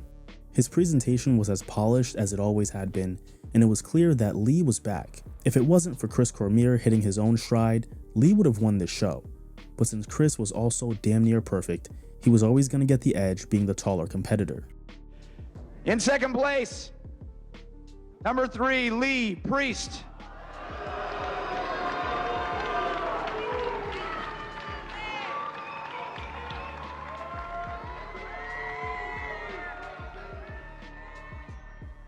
Now, this wasn't all too disappointing considering the fact that he had gotten as close as he ever had to figuring out his formula to peak perfectly. He just had to stay the course and see if it would translate at a much more competitive Arnold Classic. You see a lot of on TV, the only time the public sees a bodybuilder is if it's on a magazine somewhere, and then, or if it's a bad news story related to drugs on TV, so we're the poster children for steroid use in this world, you know. At the Arnold, Lee found himself in the first call out along with Chris Cormier, Dexter Jackson, and IFBB's new young star, Jay Cutler. Despite pushing Dexter to his limit, the Blade's conditioning was superior, leaving Lee in 4th place, 3 spots better than his best appearance at this show. Lee was on a roll, and trending in the right direction. He was confident that this would be his year to win a show, and knowing that he just needed to get a little bit drier, he promptly got to work. He upped his cardio, modified his carbs, and was on pace to come in bone dry at the San Francisco Pro, and that's exactly what he did. He had really outdone himself at the 2002 San Francisco Pro, bringing his most eye-popping package. He was diced from head to toe, amplifying the fullness of his muscle bellies and his insane vascularity. He was clearly the best competitor on stage, made all the more sweeter by the fact that he was up against 2 guys who had just beat him in Chris and Dexter. He was the clear favorite in the prejudging, and by the time the finals had rolled around, he reached the pinnacle of his career by finally nabbing that elusive victory. The 2002 IFBB Twin Lab San Francisco Pro Grand Prix champion, Leepriest.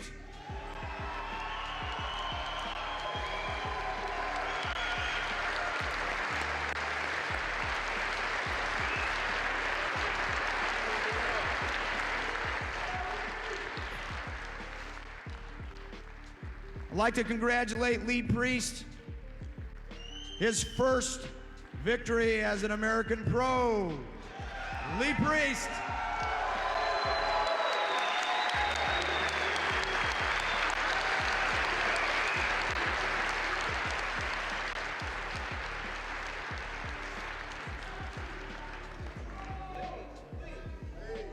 All right, Lee, it's been a long time coming. Congratulations. You kept getting better every week. You were great at the Ironman, got second to Chris, looked even better last week in Columbus, where you finished 4th in a tough class, tough division. We're even better this weekend. Congratulations, first win. You hungry? Very.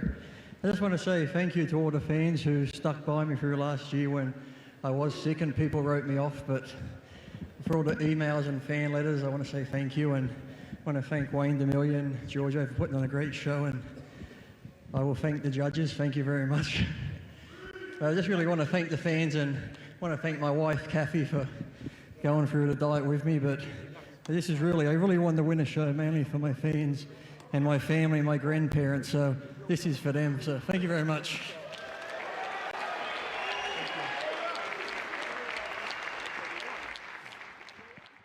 This was massive, not just for Lee, but his fans as well. It was around this time that he was given the nickname The Blonde Myth, his own iteration of Sergio Oliva's Myth nickname. This was likely due to the fact that Lee had become one of the few bodybuilders that adopted Oliva's victory pose as one of his own signature poses, and with his massive arms, he could pull it off just as good as Sergio did. He was a guy who a lot of people believed in and felt had been overlooked, so to finally see the blonde myth be victorious on stage was a win for all of the short kings out there. Hard to believe, so I'm happy, but like I said, I'm happy more for my friends and fans and family who have supported me, you know. I want to win a show for them more than for myself, so. I did see you at the Arnold, and I'm absolutely certain that you're a lot sharper at this competition. What did you actually do to get into this great condition you're in? I think just with me, the longer I stay on a diet and the more shows I do, the more I pose, and during the week, I had lots of photo shoots where I'm training and posing all week, so I think just doing that each time, it just hardens you up as it goes along, so it didn't really change anything as far as training, diet-wise goes. So. And what's next on the list for you? The Olympia. The Olympia, it's all stops out for that now this year. Yeah, take a bit of time off now, just train and eat what I want, get a bit heavy again, then start dieting end of July. Okay, well, we'll really look forward to seeing you at Las Vegas in October, and congratulations again. Thank you. While height did have a huge advantage in bodybuilding, it certainly wasn't everything. Lee hadn't had this much momentum in his career, and the only show that was left was the Mr. Olympia. As he was training with more motivation than he had in his whole career, the masses were wondering if 2002 would be the year that he would finally break into that top 5, or maybe even top 3. Could Leepriest be the guy that breaks the mold of the prototypical Olympia contender? All would be revealed on show day. Now, this recent success didn't make Lee blind to the politics he had been fighting against for so long. He wasn't just going to shut up just because he was getting rewarded for his hard work. To him, that was weak, and reflective of the selfish attitude that permeated the IFBB. Prior to the 2002 Mr. Olympia, Lee did another article, this time inquiring about the IFBB's use of funds. He wanted to know where all the money was going. Why was it that so many competitors would walk away from the Mr. Olympia with no financial compensation for doing the show, despite being among the most talented competitors in the world? The idea that you could ascend to being among the top 10 or 15 best talents in your field and walk away with little to nothing was nothing short of mind-blowing. There were points that Lee highlighted in the article, and not in an effort to attack the Federation, but to start a dialogue. Now, that didn't stop some from taking it personally. To the contrary, one person who actually loved it was Wayne D'Amelia. Wayne had approached Lee and expressed that he wasn't offended by the article. In fact, the article had inspired him to think of ways to spice up the excitement for the Olympia. So, Wayne wanted to collaborate with Lee on a plan to orchestrate a confrontation at the 2002 Mr. Olympia press conference. This made a lot of sense as the press conferences had served the purpose of drumming up excitement before the show, and considering the press conference of 2001 would go down in history, 2002 would have a lot to live up to. The plan was for Lee to challenge Wayne at the press conference and grill him on the expenses of the IFBB to play off the buzz around the article, so the plan was in motion. But little did Lee know, his plan would be completely foiled when Milo Sarcev beat him to the punch. So if somebody's a little bit off, or well, they're penalized by pacing, but still being penalized by not getting a paycheck, I think this is a shame, and I think that something should be done. It should be done immediately. Why it's so hard to get this extra $1,000 per person? There's 25 guys. That's $15,000 we're talking about. That's fine, Milo, but this is not the place. I thought that's exactly the place. This is not the place. I think this is exactly the place. To get one thing, all the athletes on the grandstand, like you, proper procedure, put it in writing. Okay, put it in writing. Unbeknownst to Lee and Wayne, Milos had been inspired by Lee's article so much that he decided to speak up himself. He questioned Wayne over the lack of payments to athletes who didn't place, something which was promptly dismissed. Before the show was underway, it was highly noticeable that Ronnie was a bit flat, something which did reflect on stage. His gut was also noticeably distended, giving Kevin Levrone a legitimate shot at dethroning him. Many thought that this would be Kevin's year during the prejudging, as he was matching Ronnie in all aspects. Lee, on the other hand, was once again fighting for a top 5 placing. The hype that Lee came into the Olympia with from that San Francisco Pro victory was not something that he was able to effectively capitalize on. He had clearly hit his peak months prior, as his conditioning was not on that insane level that it was. He was holding on to a little more water than his previous package, which definitely hurt him on the scorecards. As had been the case for him at a lot of Olympias he appeared in, the competition had come in just a bit sharper, and the margin of error was just far too slim. Lee always loved putting on an incredible posing routine for the fans, so that's exactly what he did. Ultimately, he was proud to be up there representing Australia as its top bodybuilder, but when the final placings were announced, he'd find himself back in 6th at the Olympia, matching his all-time best.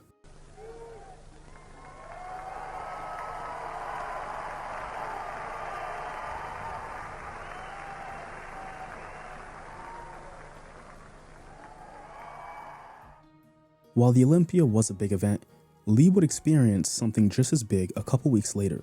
The GNC Show of Strengths happened at the end of the 2002 season, with GNC sponsoring the event. They made sure to have plenty of other ancillary events to market the IFBB as well as the show. It was at one of these GNC events that Lee noticed some extra commotion around the store, when he quickly realized who was there. I've actually touched Michael, so... Oh, you did? Where did you meet Michael Jackson? I met him in Florida. I was with Chris Thompson from Twin Lab at the time, and I had to do a GNC appearance at this, I can't remember what mall it was, one of these big shopping centres, and we got to the store early at GNC. We're in there, and I can hear this noise, like, rah, and people screaming. I'm like, what the fuck? So I wasn't paying attention. I'm just playing with some electronic thing. Then I hear, bang, these doors. I turn around, the doors are shut, and I look up, and there's Michael. And all of a sudden, there's like just people banging on the window. Oh, really? That crazy? And the thing is, though, this is what Michael did. When he got into the store, he turned around, he just looked at the people, and he just had that look on his face. He just sort of went, oh, like a sigh of like, oh, I actually felt sorry for him because he couldn't go anywhere. Then Chris was like, hey, let's get a picture of Michael. I said, oh, no, don't bother me. He goes, no, I'll go ask his security guy if he can have a picture of Mr. Olympia. I said, but I'm not Mr. Olympia. He goes, Michael doesn't know that. And so he goes over, asks him, he says, yeah. So Michael comes over. Hi, how are you? I said, good, thank you. I put my arm around him and we had a photo. It's like, very nice to meet you. And then off he went, and him and the kids were playing. Then they opened up the doors and he went out, and crowd follows him again. The increase in his morale from 2002 would be short-lived, as in 2003, Lee would enter another competitive slump. The compounding effects of the wear and tear, as well as having hit his ceiling at the Olympia, made the prospect of competing feel a lot less enticing.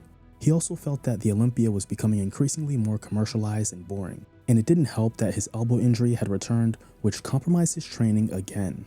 Joe Gold's health was also declining, affecting Lee in a big way, as Joe was his mentor and chosen family in America. He wasn't finding any bright spots with his hobbies either, because he was dealing with a slump on the racetrack as well.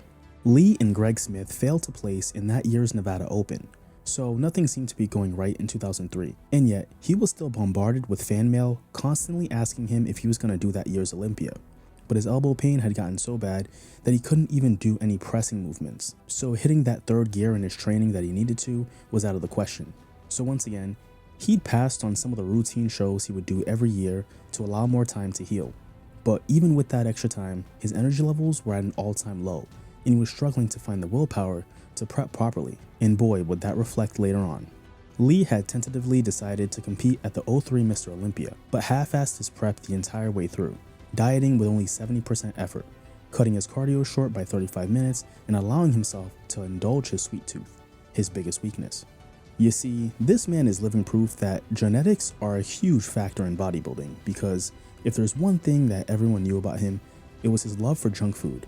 Once the off-season hit, our boy Lee would completely let loose, and it showed. His body weight would reach unprecedented levels for a competitor of his size.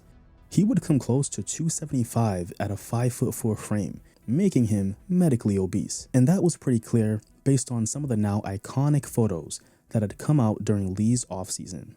Iconic photos such as this one, and we can't forget this legendary guest posing video.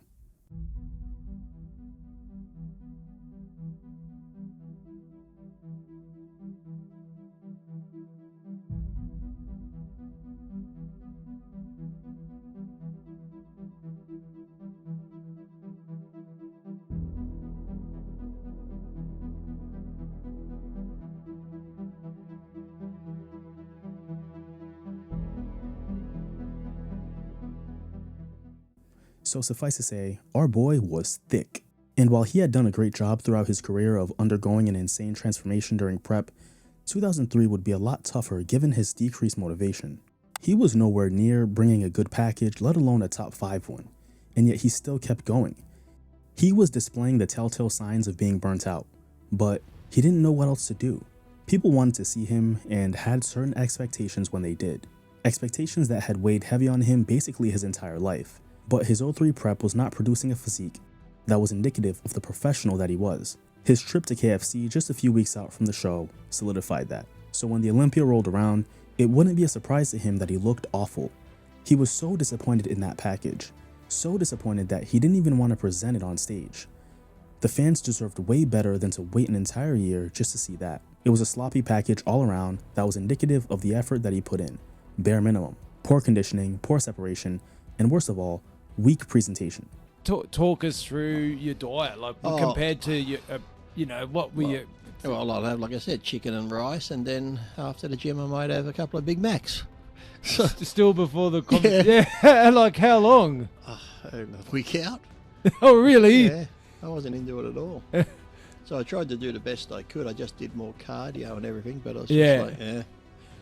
They said, well, you're not in it, you're not in it. If you know you're not going to be 100%, why kill yourself, you know? Like, it was more like a guest posing. And normally you would never contemplate. No. I'd have it like a cheat day, but only if I was in like proper ripped condition. Yeah. But even for this one, I'm just like, yeah, it is what it is. He was not going to do well from the moment the prejudging began, and his insane water retention was a clear indicator. Lee placed 15th at this year's Mr. Olympia, the worst placing of his entire pro or amateur career. This was a massive left turn from 2002, leaving fans scratching their heads wondering how he had gotten it so wrong. From the outside, Lee was a sloppy competitor that night. On the inside, though, he was a man who was clearly lacking fulfillment. A second to last place placing was the lowest point of his career, and a betrayal to himself and the legacy that he had been building. But hey, he did debut his new long hair, which was met with mixed opinions. The disappointment led to shame, which led to him having to seriously take a step back and get his shit together. The sting of the Olympia had lingered into late 2003 and lit a fire under Lee once again, as he could not allow that performance to define him, and as any true competitor knows, you're only as good as your last placing. So having adequately rested and recovered from training, he was already starting to feel better. His energy levels were high, and he felt like $1,000,000. He couldn't wait to get dialed back in and be better, not just for himself, but the fans as well.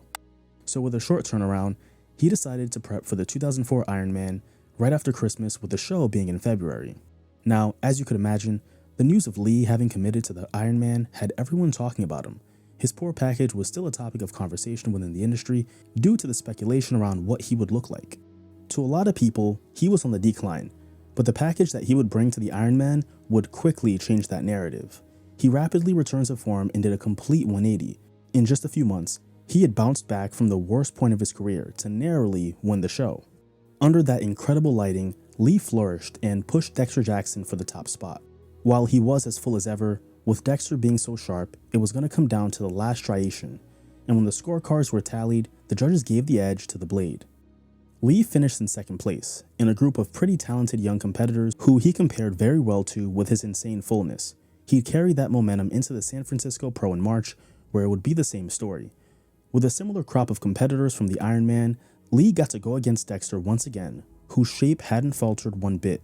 The young Dexter Jackson in just 5 years was already a serious contender for a lot of these top shows, and the judges were making it clear. Now, not too long after, Lee had met John Schneider, who portrayed Bo Duke in the legendary sitcom Dukes of Hazzard. John had asked Lee to be his navigator for the Nevada Open Road Challenge in May. Seeking another challenge and a short escape from the grind of competing, they went into the race in Lee's car called the General Lee. Racing in a car with Bo Duke was a massive moment for him, not just as a racer, but a fan as well.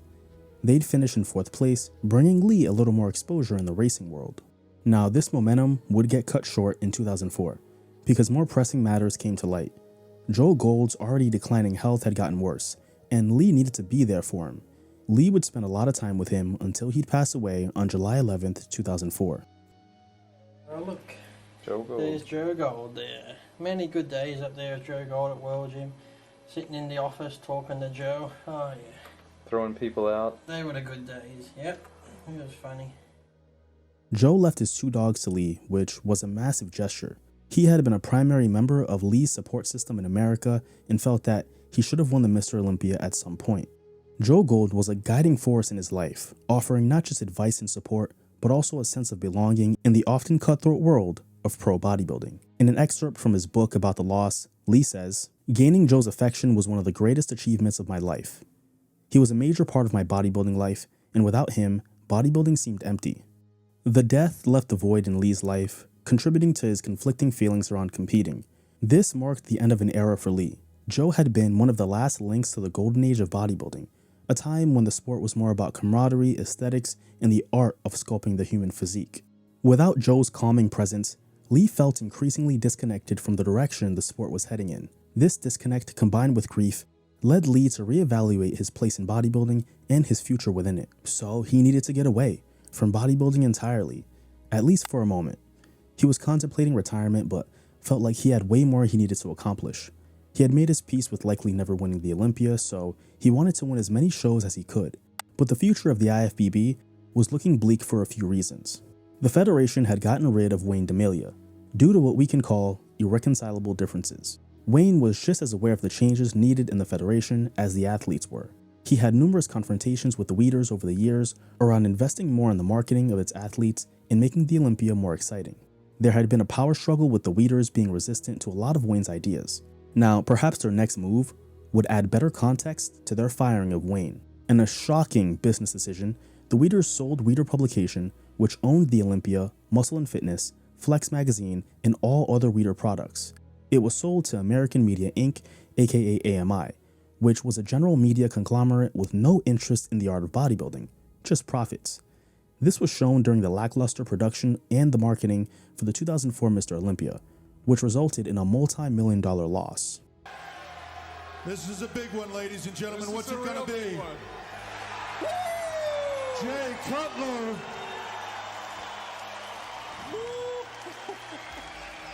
Jay Cutler has distanced himself into first place with 21 points.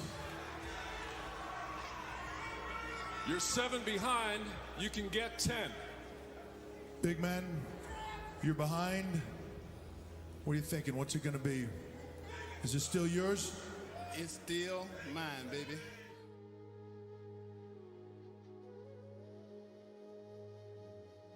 The 2005 show slate didn't intrigue Lee too much, but he was still adamant that he couldn't let the fans down, holding himself more accountable by posting pictures online so the fans could stay on top of his progress. In fact, he'd take things a step further when he launched the Priest Confessional, a monthly column on musculardevelopment.com where he would answer fan questions and give his opinions on various different topics, completely unfiltered. Here's an excerpt from a column he wrote just 2 weeks before the 2005 Ironman Pro. The Ironman does have a special meaning to me because I've been second place at it on 3 separate occasions. In 1997 to Flex Wheeler, Ronnie Coleman was behind me in 3rd place, the year before he started kicking everyone's ass. In 2002 to Chris Cormier, and again last year to Dexter. The only time out of those 3 I think I got shafted was in 2002. Chris is a great competitor, but at that particular show, I was harder and I thought I had him. I went on to beat him shortly after in San Francisco. I thought I looked close to my best ever in 97 when I lost to Flex. That was the year that Ronnie started to transform into the freak that couldn't be beaten. When he beat Kevin that fall at the Russian Grand Prix, we all knew he was at another level than he had been for years. And last year with my loss to Dexter at the Ironman, what can you say? He's got a really pretty body with close to perfect shape. I was happy because I did the best I could and avenged my poor performance at the 2003 Olympia. This will be the 9th time I've competed at the Ironman, and you'd think I would stop punishing myself with this show by now. But I always liked it because it was close to home, and I had a lot of friends and fans who would come to support me. I also get on good with Lonnie Tepper over at Ironman Magazine, and he has talked me into doing this show on a couple of occasions when I wasn't planning on it. Winning this time would be a good omen, because it would be close to 20 years from the time I won my first contest as a teenager back in Australia. The plan was to come into the Ironman with more mass than normal, but maintain an acceptable level of conditioning. He did exactly that, which further enhanced his freak factor, but as has been the case for most of his professional career, he had lost to a bigger Gustavo Bedell in his first pro victory, marking the beginning of his prime. His next show would be at the Arnold Classic, where Lee noted that there were way more GH guts than usual. It was to a point where it was taking away from the overall quality of the competition itself, a consequence of the race to get as huge as possible, perpetuated by the Mass Monster era. Nonetheless, the top guys in the lineup were pretty sharp, including Lee. He had brought a similar package to that of the Ironman, but was somehow edged out by Gustavo Bedell again for the 3rd place spot, while Chris Cormier finished as a runner-up and Dexter Jackson won his first Arnold Classic title. The 4th place finish for Lee was absolutely egregious, as Bedell had actually regressed since his win at the Ironman, especially from a conditioning standpoint, so him placing over Lee didn't really make sense. Making matters worse was Melvin Anthony placing over guys like Daram Charles and Victor Martinez, who were much sharper than him. Now, at this point, he hadn't done a show outside of the US since 1997 and was ready to get back out there. Well, with the Grand Prix Australia set not too long after the Arnold, Lee decided that it was time to come home for the first time in 15 years. The stakes would be as high as they had ever been, because this is his grand return. He had spent over a decade representing Australia at the biggest shows in the bodybuilding world, and he had already cemented himself as a legend there, so there was no doubt that the return of Leepriest would bring him the most attention and scrutiny he would see in a very long time. So losing was not an option. His grandparents, mother, and sister were in attendance as Lee had made sure to come in peak form, leaving little to no weaknesses for the judges to poke at. This was his nation, his stage, and his people, and based on his stage presence and presentation, he would not be denied. He edged out Chris Cormier and Ronnie Rockle at the Grand Prix Australia in dominant fashion, picking up his 2nd victory in his pro career. There was no better place to do it. This was his shining moment in 2005, signifying that he maybe, just maybe, was bound to get a little more respect from the judges. After the show, he spent time with his family, which represented a level of normalcy he hadn't had in a while. Being with them grounded him and reminded him that there was more to life than just competing. Upon his return to the States, Lee had grown tired of the California bodybuilding scene and its shift in culture, so he moved to Texas, where he'd get back into racing. His name had become known within local racing circles as he had built a small following outside of bodybuilding, with fans approaching him whenever he would appear at races. In 2005, he competed at the $1 Million Drag Race, where he raced a car sponsored by Bodybuilding.com and Twin Labs, his other sponsor. While he had some fans in attendance, there were some people who were unfamiliar with him, and they thought he wasn't a serious racer. His massive arms further made them dismiss him as an amateur wannabe, coming to the race to just BS. So, when he won the first 2 races, they realized how passionate he was for racing and how serious he really took it. While he didn't win, he'd make it to the 5th round and placed within the top 25, beating veteran racers in the process. He was also awarded Rookie of the Year, an honor which, according to him, was just as satisfying as his first win in bodybuilding. As has been the case, racing was a breath of fresh air for Lee, and gave him the recharge he needed to get back into bodybuilding, but that would quickly be polluted by AMI. See, Lee qualified for that year's Olympia, but was not planning on competing.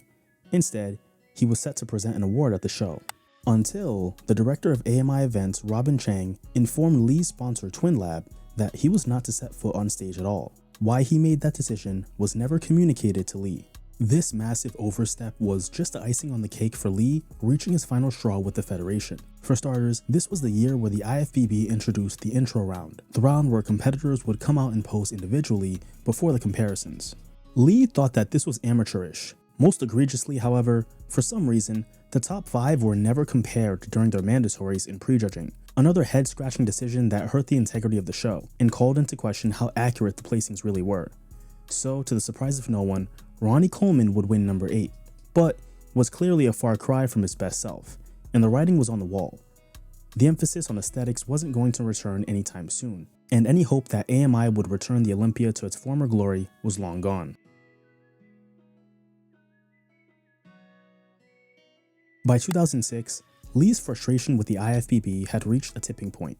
It was clear that the federation was more interested in profits than in the well-being and fair treatment of its athletes. The judges were unintentionally validating the narrative that pro bodybuilding was just another circus. Lee had more athletes on his side than ever, as well as the support of Muscular Development, another one of his sponsors.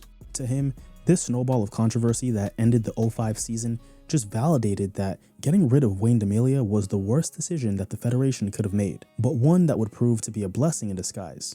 The 2006 season kicked off with Lee's 10th appearance at the Ironman, continuing his yearly tradition. And he loved doing this show because the promoters ran it very well, a lot better than other shows in the federation, so there was no reason to not come back. In his previous 3 appearances at the Ironman, he had placed 2nd.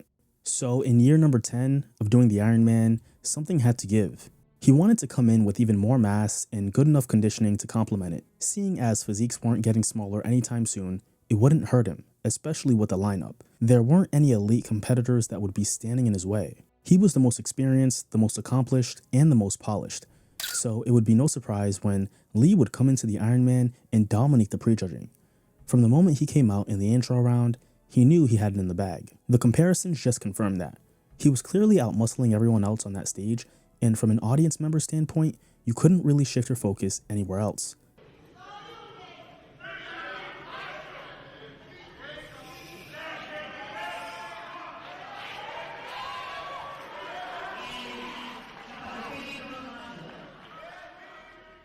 So it would be no surprise in the finals when Lee would be announced as the winner, earning him his 3rd victory as a pro.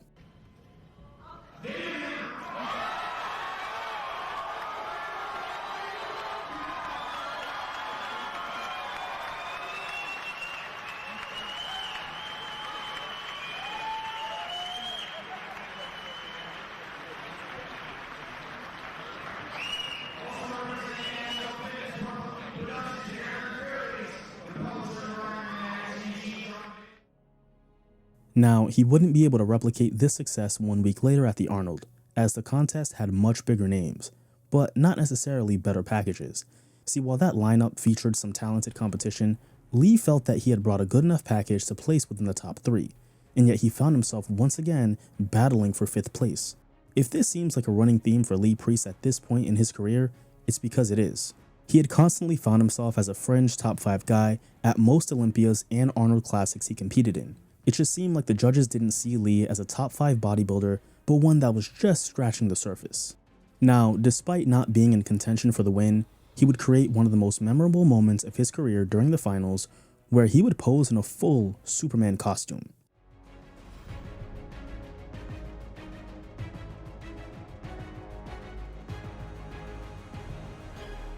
That's that year we could wear props and that. So I had the Superman cape and the Superman posing trunks and the red boots. So yeah, that was the year we could use props at the Arnold. Yeah. Oh, were you the only one though?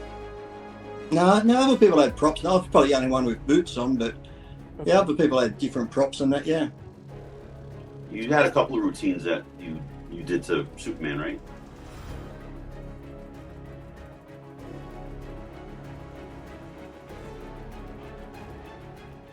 Adding a little bit of creativity and flair to his already polished presentation, the performative aspect of this routine would become bodybuilding lore, right up there with Ronnie Coleman's Black Jesus routine that he would do at the Olympia that year. Lee would go on to place 6th at the Arnold, the 7th time he'd get that placing in his career, more than any other spot. But it was odd to him how that persisted, especially at the show where he felt that he had easily beaten Melvin Anthony, Gustavo Bedell, and even Branch Warren, who was the runner-up. Meanwhile, Dexter Jackson would go on to win his 2nd consecutive Arnold Classic title. He'd returned to Australia later that year to defend his Australian Grand Prix title, but was met with a greater challenge than the year before, as Ronnie Rockwell had come in lights out and was well too conditioned for Lee to take down, putting him in 2nd place. Lee, however, would bring the Superman routine to his Australian fans, to the satisfaction of his countrymen and women.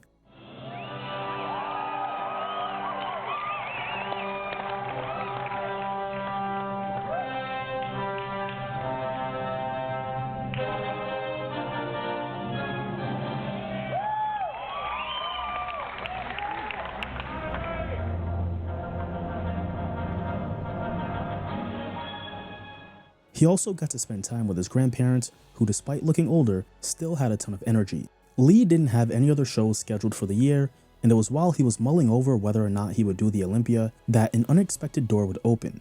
Remember when I mentioned that Wayne D'Amelio parting ways with the IFBB was a blessing in disguise? Well, that would be proven soon after the Grand Prix Australia, when Wayne would contact Lee about a massive new opportunity.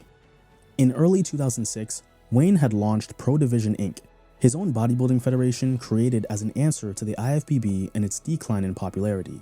The sentiment around the federation for years at this point was that Wayne was needed more than the Weeders realized, and would help get the federation back on track. But with the Weeders never having considered it, and Wayne looking for a new venture, it only made sense that he would be the one to present a new alternative. Wayne's mission was to provide a different structure that would not only reward athletes for bringing more balanced physiques, but reward them for creativity with their routines as well, making every aspect of the competition count towards the final score, something that lacked in the IFBB. Oh, and speaking of the IFBB, they were pissed. I'm talking furious that one of their former senior staff was trying to challenge the monopoly they had on bodybuilding. PDI was added to the list of federations that IFBB pros could not compete in, which wasn't surprising considering that rule had been in place for other federations for years at that point. But while other federations had proven to be inferior products due to the lack of quality competition, PDI had a legitimate chance of being different. Wayne had valuable insight into the behind-the-scenes operation of the IFBB and was at the forefront of its rise in popularity throughout the 90s, so if anybody knew what it took to build a successful bodybuilding federation, it was Wayne. Most importantly though, he had the connections with athletes and quite a few of them lending their support, so suffice to say, he was a legitimate threat to take a piece of the market share in the international bodybuilding space. He didn't want to directly compete with the IFBB right away, so his shows would be scheduled on different days. But for now, Wayne needed talent. He understood marketing better than most in the industry and can finally implement his own tactics to help enhance the performative aspect of bodybuilding and highlight the personality of the athletes. So in thinking about what personalities would help bring mass interest to the PDI, the first name that came to mind was his old buddy, Leepriest. Wayne reached out to Lee and offered him a contract with the PDI, which according to Lee, was favorable to that of the IFBBs, as well as very fair. So, having felt excited about bodybuilding for the first time in a long time, he signed the contract and committed to his first show, a move that he definitely knew would come with its repercussions. On April 12, 2006, PDI released the following statement. Pro Division Inc. is proud to announce that Leepriest has signed a contract to compete in the Night of Champions 27 on Saturday 16th at the Town Hall Theater in New York City. The first event flyer read, "See the hottest, sexiest, best-built men in the world, the ultimate in professional bodybuilding entertainment." The hype behind the show was immense, as the news of PDI and all of the exciting changes they were bringing to bodybuilding was met with a ton of anticipation. Held where Arnold won his first Olympia, 23 competitors would grace the stage that day, with most of them actually bringing quality physiques. Given the heavy emphasis on presentation and entertainment, Lee brought back the signature Superman costume and did a full routine with it with a little help from Wayne's son and a payphone.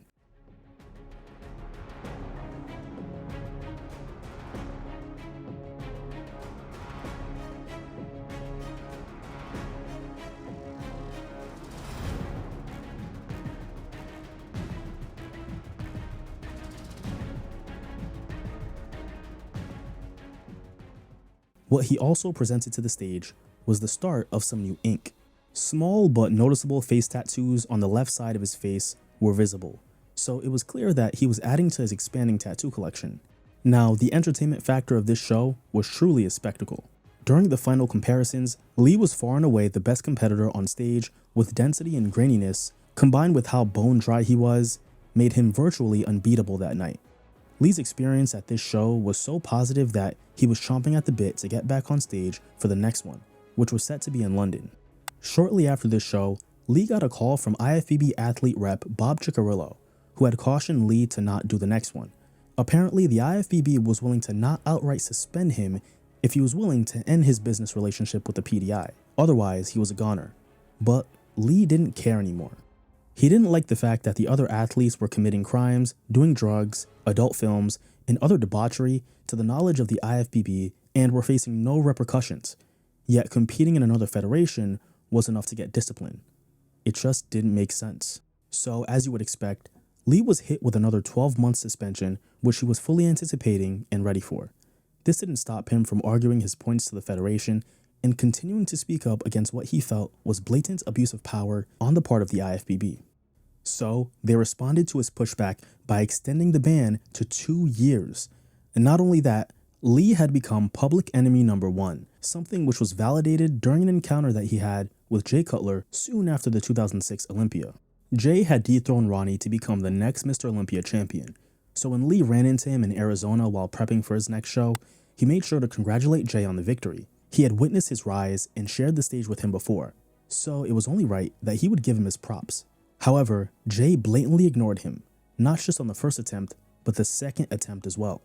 Lee took this very personally, as he had never done anything to Jay and didn't feel like that type of treatment was warranted just because he wasn't in good standing with the federation. He was still a seasoned pro who did a lot for the IFBB while he was there. But a mutual friend of theirs would give Lee a little more context on the situation. He had spoken to Jay at a gold gym in Venice, where Jay explained to the mutual friend that as the Mr. Olympia, it was not a good idea for him to be seen with a banned athlete. But regardless of Jay's reasoning, Lee lost respect for him that day. It was a dog-eat-dog mentality in the IFBB. Every man for himself. As long as I'm getting mine, that's all that matters. Lee finished out his prep for the London show where he dominated once again on show day. Now, while he hoped that this brand new chapter would see him build a legacy as the face of this next great federation, that dream would be short-lived. Wayne and his wife had both started dealing with serious health issues that pulled him away and compromised his responsibilities as the head of the federation. It was a stressful job and a very time-consuming one, and Wayne knew that he needed to prioritize his family, which meant shutting down the Pro Division Inc. As devastating as this news was to Lee, he understood what Wayne needed to do and was grateful to have been an integral piece of that short part of bodybuilding history. In August of 2006, Lee would be pictured on a magazine exposing his brand new face tattoo, showcasing it to the fans who might have missed it earlier in the year. The response was brutal, as people thought that Lee had finally gone crazy. The piece was inspired by the Ta Moko, which is a Polynesian tattoo style practiced by the Maori people of New Zealand. He actually wanted to get the piece done in 2002, but was initially hesitant. Then Mike Tyson got it in 2003, and he didn't want to be seen as a copycat, so he waited a few more years before pulling the trigger. There was no specific reason for Lee getting this tattoo, other than pure desire. He didn't see the face as any different than the back or shoulder, nor did he care what people had to say. This didn't stop the fans from chiming in with their opinions though. Some thought he was doing it for attention, but being as massive as he was garnered him plenty of that long before he got any tattoos. Near the end of 2006, his longtime sponsor Twinlab couldn't renew their partnership due to being in financial turmoil and needed to cut costs. Now, with nowhere else to compete given his ban from the IFBB, Lee had no choice but to take some time away from the grind of prepping. He'd get back into racing and would actually win his very first title as a racer when he won the SCEDA Racing Championship in Lancaster, California. In November of 2006, Mock Video Productions would release Leepriest's first DVD, Leepriest: The Blonde Myth. With a runtime of 59 minutes, the DVD gives never-before-seen footage of Lee's preps and sessions from the 90s, as well as intimate insight into his life in and outside of bodybuilding. It even showcased his really extensive Superman collection. 2007 gave Lee a little taste of what retirement would look like, something he hadn't experienced yet, and he realized it was actually nice. He was still involved in the bodybuilding community, appearing at expos and doing seminars, while also getting involved more on the media side. Lee had expanded his role as a writer with Muscular Development, the same company his arch nemesis Sean Ray had been working for during his own retirement. While he was in this extended break, he'd also add to his expanding tattoo collection, designing a giant back piece that would cover his entire back.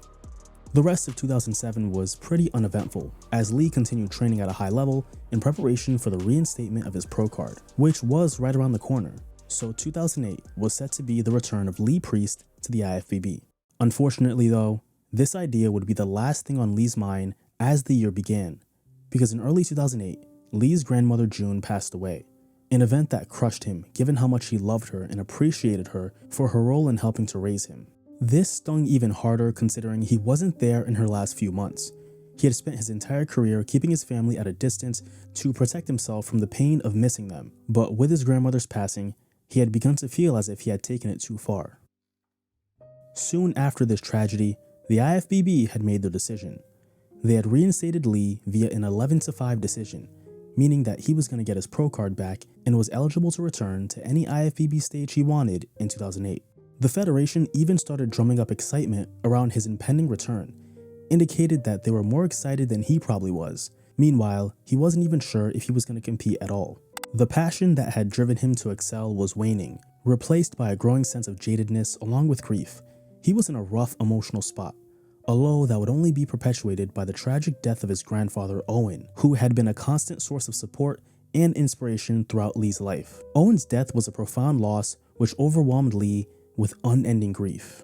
Owen had suffered a heart attack during a routine medical procedure while under anesthetic. Little did the doctors know, Owen had very low lung capacity. He fought for his life while breathing with the help of oxygen. His fight would end after 11 days. Lee made sure to bury his grandfather with his first Olympia medal.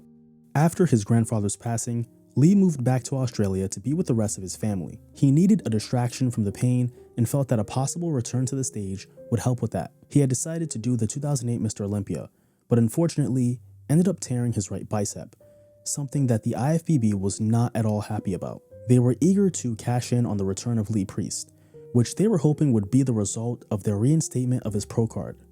But the last thing that was on Lee's mind was the IFBB's potential business revenue.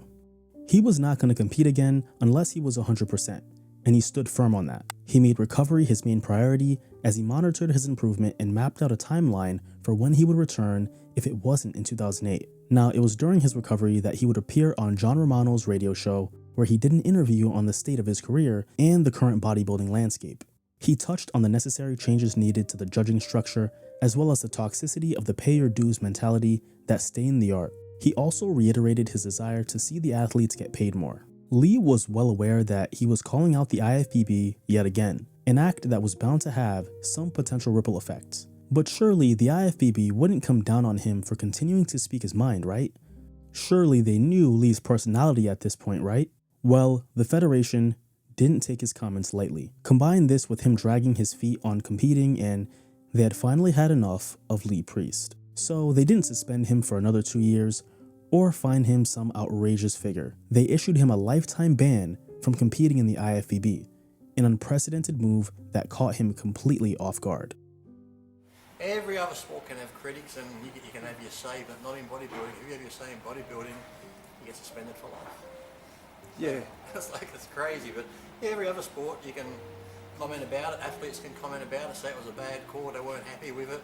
That's pretty much all, but in bodybuilding you can say that's a bad call, or you don't like the way it was judged, you think it's unfair because you do know of judging that will go a certain way because someone trains at a certain gym and stuff, but then you do that in our sport, like I said, you get suspended or you're labelled a troublemaker, but any other sport can have critics.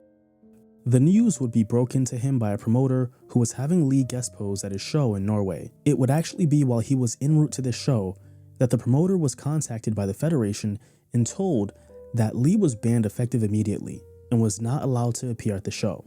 And if he somehow did, all other athletes at this show would be suspended.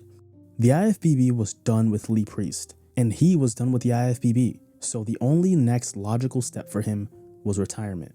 Retirement, however, was not an easy transition. Bodybuilding had been his life's work, and stepping away from the stage meant letting go of a significant part of his identity. The gym had been his sanctuary, the place where he had forged his strength and his sense of self. Leaving that behind was both liberating and daunting. Walking away for good offered Lee a chance to explore new interests and reconnect with aspects of life that he had sacrificed during his years as a pro bodybuilder. Over the course of the next few years, he had fully embraced being a retired bodybuilder and was now focused on getting his body right. Not too many people knew what Lee had been up to, which left a ton of fans curious. However, it would be a fateful collaboration with a small YouTube channel at the time that would establish Leepriest's social media presence. See, while a lot of 90s legends like Kevin Levrone and Ronnie Coleman were expanding onto YouTube, Lee wasn't interested or tech-savvy enough to run his own channel.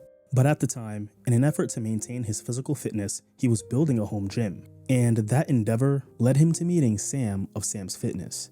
See, Sam's Fitness is an Australian gym equipment retailer which imports gym equipment from US and Europe and sells them for personal and commercial use on his website, samsfitness.com. And in order to optimize his marketing, he created a YouTube channel in 2009 where he showcased a lot of the pieces he had and demonstrated how to use them. Sam's videos usually only showed himself and maybe one other person, and he'd post a consistent amount of content throughout 2009 and early 2010. In August of 2010, however, he would post a video featuring Leepriest doing an incline press on the PowerTech multi-system machine. The next video would be Lee doing pec flies, and the one after that, incline chest press on the Smith machine. Lee's collaboration with Sam was the perfect way to market his PowerTech pieces, and as a fellow Aussie, a collaboration that made the most sense. Who better than the most famous Australian bodybuilder to promote your Australian-based company? This turned out to be a great idea, because Sam's view counts would go up from the several thousands to the tens of thousands and even 100,000s on some occasions. Now, obviously, Lee's fame had a lot to do with that, and in turn would bring a lot of legitimacy to Sam's Fitness as a fitness retailer. However, what initially started out as Lee helping a friend promote his business turned into the #1 source for all things Leepriest. Now we're onto the Ironmaster self-spotting machine. We can do legs, chest, back, whatever. But we're going to do a seated row on it, which is very heavy, unlike those pin-loaded ones at the gym where you put the whole 300 pounds on that weight. This here, you got the bar, put the weights on that, turn the hooks out, put the cable on, and you do your seated row here on the floor, which I actually like doing on the floor. Doesn't sort of pull me forward more, but it is heavy. Everything's heavy these days. So we shall do it. And I'll show you how it goes, okay? It's very hard getting down here. Okay, I'm down. That's part of the exercise. Now we shall do the exercise. Here like this. Like the stretch, and when I pull back, chest up, squeeze in the back. Whereas most people do, as Branch and them do. Number one, the Arnold. Number one, the Olympia. Come on, Johnny. Let's go hunt some pigs. Okay. Oh, it's very tiring training like that. No wonder they get injured. Okay, we'll go back to my style again, okay? I'm done with the pig hunting at the moment. Back to the normal.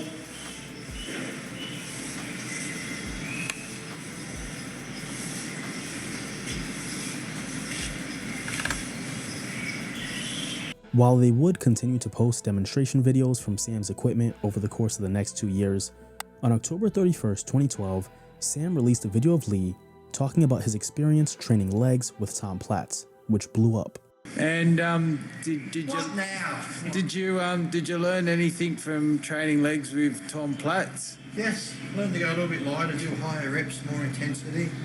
We used to do a lot of crazy stuff, do full reps like we're doing, and then do a lot of negative partials where say I'm doing this, and I did like say 50 reps with 1 or 2 plates, then Tom would make me probably go just halfway down and hold it, and as I'm holding it, Tom would then come here and hang on the side of it and pull down. And as he's pulling down, I'd have to resist him and push up. We'd do a lot of reps like that type of stuff. So Tom was very intense and very crazy, but it was fun working out with him. So it was pretty good. We lived in the same building, so I'd have breakfast with Tom in the mornings, and we'd go and train. And I'd always try and talk him into a comeback, but he'd always tell me that, you know, if he went into that zone, we'd go too crazy again, so we were scared of making the comeback. So, but still looks good and still trains. So really nice guy, very, very honest guy. So. This showed that there was a demand for content of Lee opening up more about his experiences as a bodybuilder, not just through interesting stories, but education as well. He'd touch on training tips, prepping tips, and even the topic of growth hormone and anabolic steroids. Fans of 90s bodybuilding were eating it up and flocking to Sam's Fitness YouTube channel to get the most up-to-date content on Leepriest. This was intimate and unfiltered insight into how he felt, and over the course of the following couple of years, basically turned into Lee's commentary channel. By 2013, Sam was posting less videos showcasing Lee using his equipment and more videos of Lee talking about whatever he wanted to, or answering whatever questions Sam was asking him. The updates also built a lot of interest in a potential return to the bodybuilding stage, which Sam would even create some hype for. And Lee would only fuel that hype by making it clear that a potential return was not off the table, and everyone knew it. We'll do your proper training, full-on video when I make that comeback for the NABA Masters Universe maybe next year. Then we'll do the proper training tape. Right now, Leepriest is just in maintenance mode. So, president of the WBFF, his good old buddy Paul Dillette, invited him to compete at a show. But because the WBFF didn't have the level of competition that Lee was used to, he wasn't interested. Now, it was around this time when Lee had met a guy by the name of Steve Baudo, a fan who had contacted him for advice, but eventually went on to train legs with Lee one day. Steve was a trainer at a Fitness First gym in Sydney, Australia. He had specialized in conditioning athletes. So when Graham Lansfield, the president of NABA, called Lee with an offer to compete at the Mr. Universe, Lee thought that Steve was the perfect person to help him get ready. Lee was not only 7 years removed from bodybuilding, but 41 years old and past his prime, so the prospect of getting back on stage was terrifying. His return to bodybuilding was certainly going to be a big event, and given his pedigree, anything less than a win was a failure to him. Working with Steve would be a completely different tactic, as Lee had never relied on any coaches or gurus to keep him on track. But he was rusty, needed refinement, and just didn't have the energy to do it all on his own anymore. If he was going to really do this, he'd need the accountability and the extra push from someone he trusted, so Lee decided to return to bodybuilding and prep for the Mr. Universe in Southport, England, one of the toughest preps of his entire career. It's going to be in Southport, England. I'm planning on doing it. Like, there's no one to commit to it, because I find if I commit to it like that, I put too much pressure on myself. Whereas I got a guest pose, like I start dieting July 20th, I got a guest pose August 15th. Stay on the diet to see how I'm looking. If I'm looking fairly good, I just kick up a bit harder and keep going. So when is it? October, is it? November? October 12th. Okay. And I could be guest posing at the NABA Nationals October 6th. So if I'm doing that, I figure okay, I've got to diet frame. So what are you, 12, 16 weeks out? 12 weeks out, wouldn't it be? Yeah. July 20th will be roughly 12 weeks. Yeah. From where I am now, there'll be enough time easy, so. As the show drew closer, his normally calm demeanor had shifted to one of angst, as for the first time in his career, he was genuinely nervous. He no longer had the size to hang, so he knew he would need to be sharp. But once he graced that stage one more time, those nerves would fade away, as Lee didn't miss a beat with his posing and presentation. His look had fluctuated throughout the week, but whatever Steve was doing had worked. Lee had brought impressive conditioning for his age to steal the show and take the win, the perfect way to cap off an illustrious career. I think win the universe just because it's been going 64 years now, and I'm the only second Australian to win the overall universe in 64 years, so that's the thing. When you look at the list too, you know, Arnold, Steve Reeves, and all the greats won the universe, so to be on that list is probably, you know, a great thing in itself, so I'm happy about that. Shortly after this, Muscular Development held a contest to vote for the greatest arms in bodybuilding history. Lee was voted first by the following panelists: 8-time Mr. Olympia Lee Haney, Muscular Development Senior Editor Peter McGough, Mr. Olympia MC Bob Gigarello, Muscular Development Senior Writer Ron Harris, Muscular Development Feature Editor Dan Solomon, and last but not least, his good old buddy Sean Ray.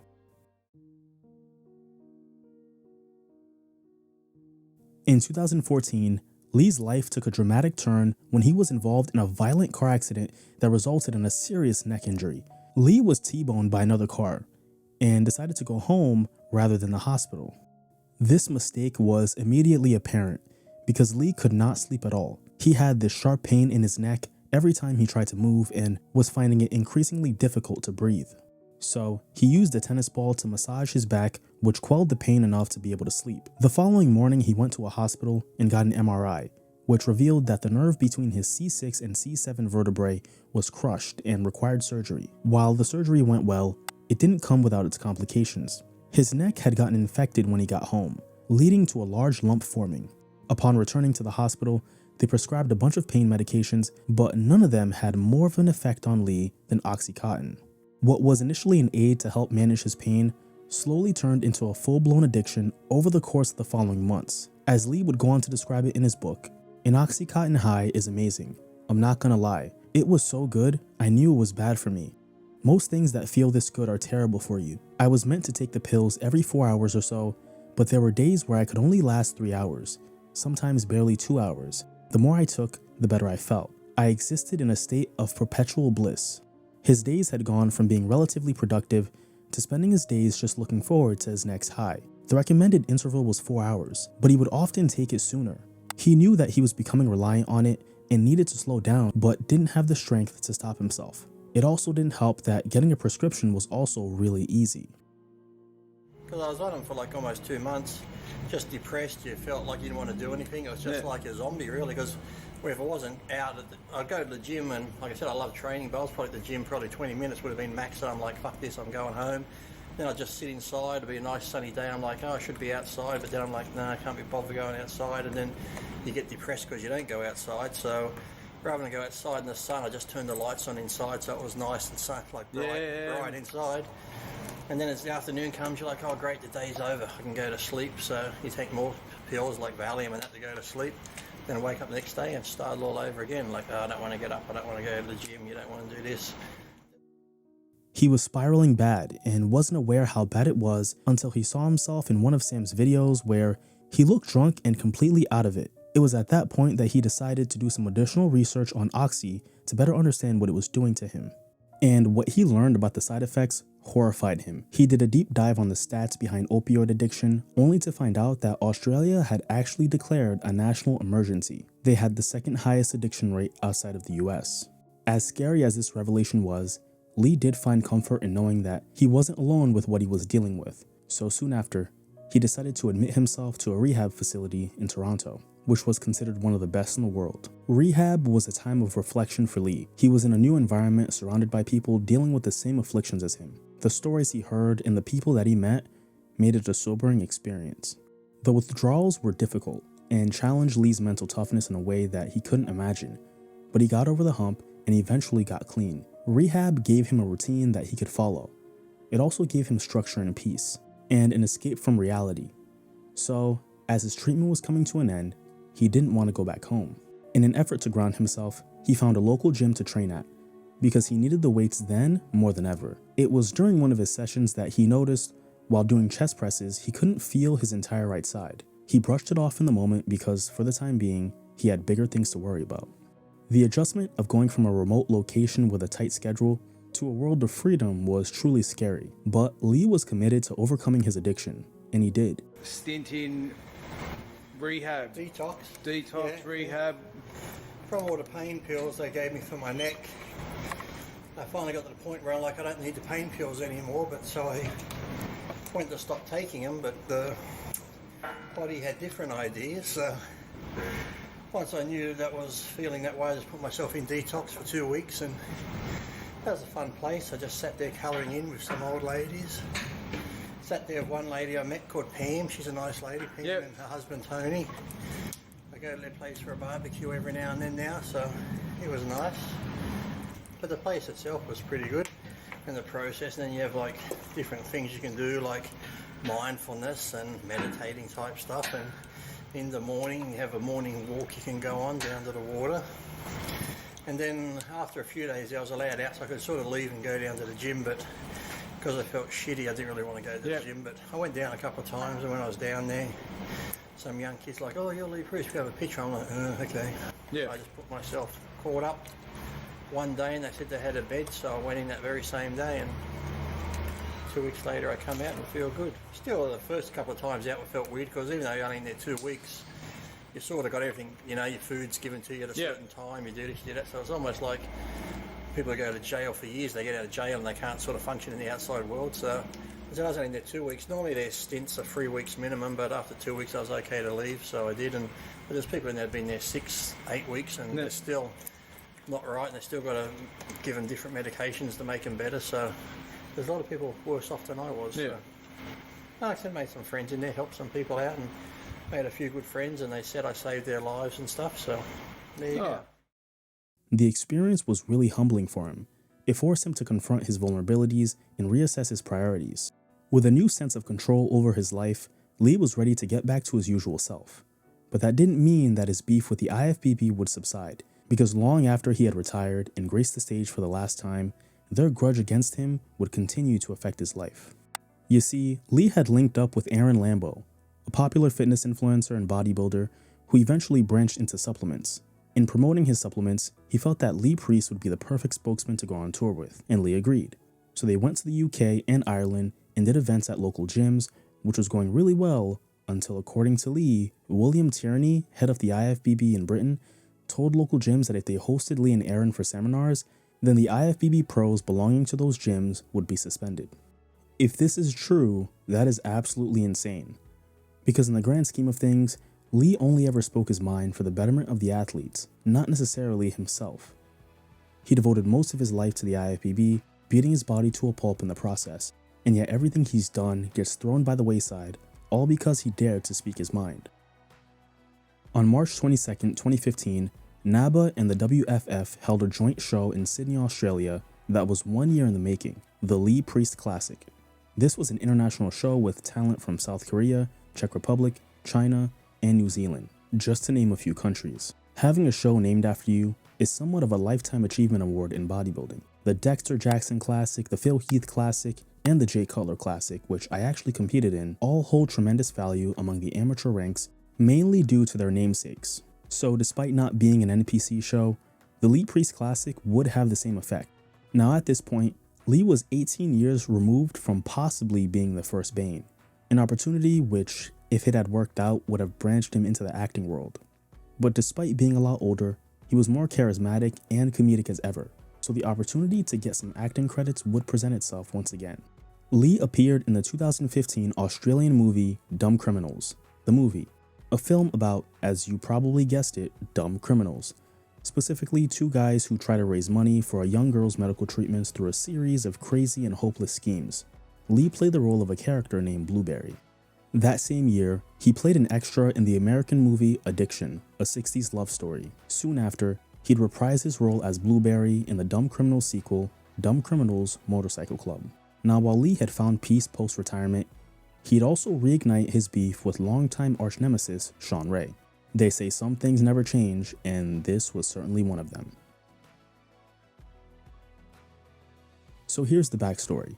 When James Flex Lewis won his 5th 212 Mr. Olympia, fans couldn't help but wonder how well some of the shorter golden era guys would fare against him in the 212. So of course, Shawn Ray, being in that weight class, had to chime in with the back in my day rhetoric that you hear from every old head on every porch.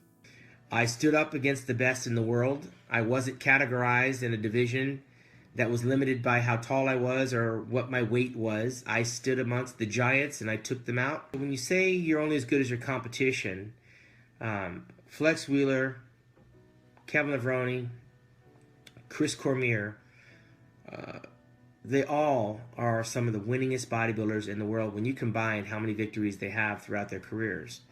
And I look back and say, these are guys I've beaten in head-to-head competition on the biggest contest stage in the world. So if you take that physique and you drop it into the 212, where you have guys that are my size, I'm not afraid of a James Flex Lewis. I'm certainly not looking over my shoulder at a Leepriest. Shawn did make some solid points, especially regarding the quality of competition he beat in the 90s as a guy who competed around the 212 bodyweight. He was subtly trying to devalue the 212 division due to his past success against taller competitors that weighed a lot more than him. But the big thing he did that rubbed a lot of people the wrong way, including Lee, was completely downplay his talent and gifts as a bodybuilder. It came off as very dismissive. And while Lee had never beat Shawn in their careers head-to-head, that was a reflection of the judges' opinions. Everyone else might have had something to say about that. And so did Lee. He did not take kindly to hearing that Shawn was running his mouth yet again, so he'd respond accordingly on Sam's channel. And what is Shawn's beef with Lee? Jealousy? Yeah, I think it is. You know, because there's actually a thing on Instagram someone drew my attention to where Gary from Australia mentioned me about being the best 212, and then someone, he piped in and goes, Lee who? He goes, I remember doing the Olympia stage, he goes, Lee never placed top 5, or Shawn forgets 97 I was top 5, and then they changed the scoring after the show. So the only reason Shawn would place ahead of me was Shawn, you know, like you see his face is brown. It's not because he's a black guy, it's because it's the shit from what a ass he's kissed. Just stained his skin. Shawn is the whitest guy you'll ever fucking meet, or he wants to be white. But no, Shawn's just always had a thing in. Shawn's one of those guys, he's a big talker anyway, but face to face he won't say. Yeah, but he goes, Lee who? I remember Lee Haney and Lee Labrada. Who's this other Lee you talk of? And then he just went on the same sort of thing. Well, he never did this, he never beat me. He'd reiterate his feelings about Shawn in an interview with Generation Iron just a few weeks later. Shawn, as a bodybuilder, great bodybuilder, probably one of the best out there in his day, but as a human being and a person, he's a piece of shit. Well, the reason I'm asking is because Sean Ray, you know, when he makes an argument, he talks about, you know, bodybuilding, he talks about, you know, sport, but you kind of took it into a more personal direction, at least on a record, right? I mean, you kind of went at him hard. I mean, you said some things that some people might find very offensive. So, I mean, do you see it that way? Do you see how you took it personal as opposed to being more of a, you know, bodybuilding? No, just like I said, just because that time he didn't say it personal. Sean has said many personal things about me, so just because I come back and attack him, like I said, I won't attack him bodybuilding wise, but, you know, personal wise, who cares? It's all, you know, if he wants to come at me attacking, then gloves are off. You know, there's no love in war, so he wants to go on about it, I'll go on about anything. So, But this wouldn't be close to the last conflict between the two, because just 1 year later, Lee did an interview with Dave Palumbo of RX Muscle where Sean Ray was brought up, to which Lee said he had no love for him. Well, Sean would respond with a pretty scathing Facebook video where he didn't hold back on the disrespect, essentially calling Lee a drug addict who ruined his life and was jealous of Sean. I don't have any thoughts on Leepriest other than it's a tragic study of what not to be. Kid had it all, pissed it all away. Now he's begging for money, selling his trophies, ripping everybody. It's sad. Sad. Yeah, typically when you're addicted to drugs and you've got a failed career, you hate people that are doing well. And so Leepriest has a lot of issues with me because he pretty much could have been doing the same thing I'm doing today, but instead he chose a different path for life. And, you know, watching that kid melt down and sell all of his trophies that he worked so hard for and badmouth the industry, badmouth the athletes doing well, that's what do you expect? You know, the guy lost everything he ever had. And there's a lot of guys that are a little bit smarter that are enjoying the fruit of their labor, and I'm one of them. And so, of course, he doesn't have any love for Sean Ray, and I didn't lose anything there. While he's bad-mouthing me, I'm over here showing you guys Hawaii. How about that? I mean, really, it was tough witnessing Sean get so triggered over such a minor comment, but Lee's response was even more scathing. I know a good chick of his that's from up Queensland way that when he comes to Australia, her name starts with K, he banged her a fair bit because she was a friend of mine, and back in the day I banged her too. So once again, Sean Ray's following in Lee's footsteps. But if we get to the trophy thing, that's the thing, because I always get emails, letters, Lee, are you going to ever sell some of your stuff? I like to own something of yours. So as you know, Dave, you get trophies over the years. A lot of my trophies from the age of 13 to 19, I just threw in the garbage bin because they collected dust. And all the ones I had from America, I just had them in storage for so long. I'm like, you know, why keep them? People want them. So I figured rather than they've been in storage for 15 years in boxes, so I figured I'd just put them, you know, online if people want to sell them, because, you know, you get young kids that want to buy them. See, I'm not like Sean. I don't need to look back at these things. I haven't got Alzheimer's like him, or my brain's not deranged, or I can't remember. I remember the experience. I remember training. I remember the contest. I don't need trophies. All the comes up with is just pretty like, you know, that's Sean, isn't it? You know, I guess, see, the difference between me and Sean is, see, I've been married 4 times, but yet when I cheat, I normally tell the wife and we separate. Sean keeps cheating and going back to his wife, acting like this godless, like, you know, I love God, I love this and my family. But no, he's a dick. So all the stuff he comes up with, like I said, I seen him in Brazil. He was right there in my face with his fucking glasses on inside, so you can't see his little beady eyes. How about, Sean, you take your little glasses off, look me in the eye, and say this stuff to me. You know, we can look eye to eye, you know, fucking taller than me, fucking Shaquille O'Neal. So fucking just, you know. And the thing is, too, Johnny, you might be able to relate to this, being a black man. A lot of black people like Paul Dillette and that didn't like Sean. They actually said when they saw Sean naked, he was an embarrassment to the black men. So I guess whatever that means, take it as you like it. I don't know, but this is just what they told me, so. I mean, he also didn't hold back, not just with an elevated level of disrespect, but a ton of humor as well as valid points. But if you thought this was the end of their saga, again, you would be wrong. In fact, Lee would find his name becoming more and more relevant as time went on. This same year, Lee would nab his 3rd acting role in the well-reviewed Australian short film, The Skydiver and the Scarecrow, a short film about a stage play gone wrong. Lee played the role of a theater patron. Lee would follow this up as a lead in the 2018 Australian short film, Round Trip, where he played the role of Ned Williams, a criminal trying to escape a constable in the Australian outback.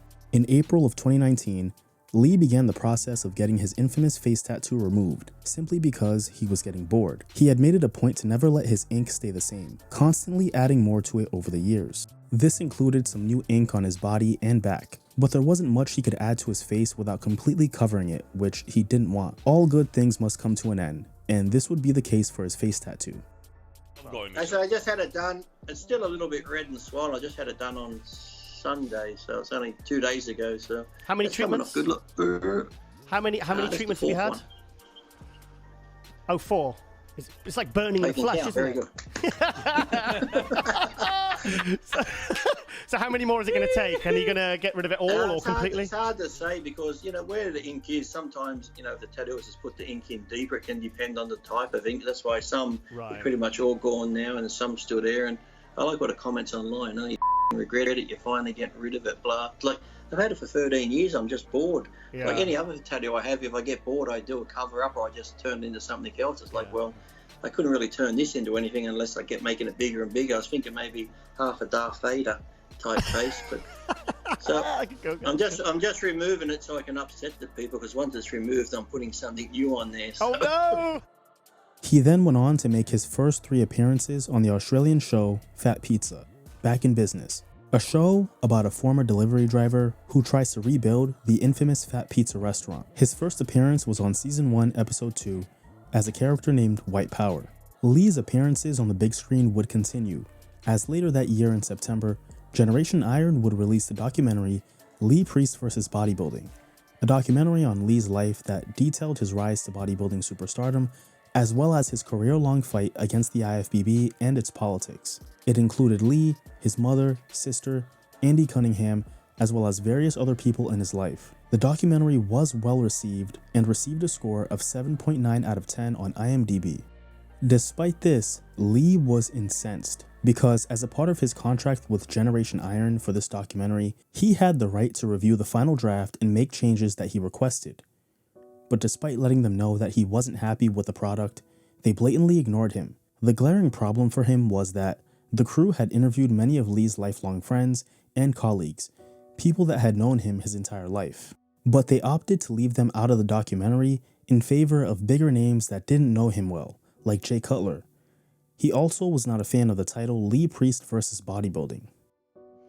Okay, and the people have said, Lee, how can you hate him? They did your documentary, which, yes, I did my documentary because I wanted to tell my life story from day one all the way through. And first they say I'm a bully, then they say I'm racist and this and that. Rob can tell you, I'm the type of person, I've made racial jokes with Rob, we've had fun, we laugh, you can do that sort of thing. They put Jay Cutler in it, like Jay and I know each other, like, hi Jay, how you going, Jay, stuff like that. Mm-hmm. You'd have people like Rob here that's been for years and years from day one when I first get to Venice. Kurt Miller lived with me for over 10 years, came to Australia, met my family. Mark Salvato was my manager. There was Mikey Bond that lived and worked at Gold's Gym. These people knew me intimately, lived with me, travelled with me. These people knew me. They could have told the whole story about me because I told them if they interview you, answer honestly, because from day one I've always told to be honest, tell the truth, never lie, and that gets you into the trouble when you tell the truth. So in the contract it said I'll get to see the final thing of the documentary stuff. Yeah, final cut. So when it came out, I told Craig, for one, I hate the name Lee versus Bodybuilding. It's just like a shit name. I hate it. And then even when you interview 2 of my training partners, Matthew and Adam, who I trained with every day since I've been home, since I moved back in 2008, actually interviewed them in my backyard. They were not in the video. None of these people are in my documentary who actually knew me. So I said, look, I don't like it. Why can't you put them in? Put them in. There's a guy that I went to school with that owns a big company that has a gym here that I train at. They interviewed him for a long time and he's talking about the stuff we do at his gym with charities and stuff. That wasn't in it. They had Leepriest second in this contest, Leepriest second in that contest. They had 5 pro wins. Not one win was in the documentary. So it's like I said, I don't like it. It's shit. And Lee, let me talk to the editor. Oh, no, the editor said they can't do nothing about it. I said, oh, well.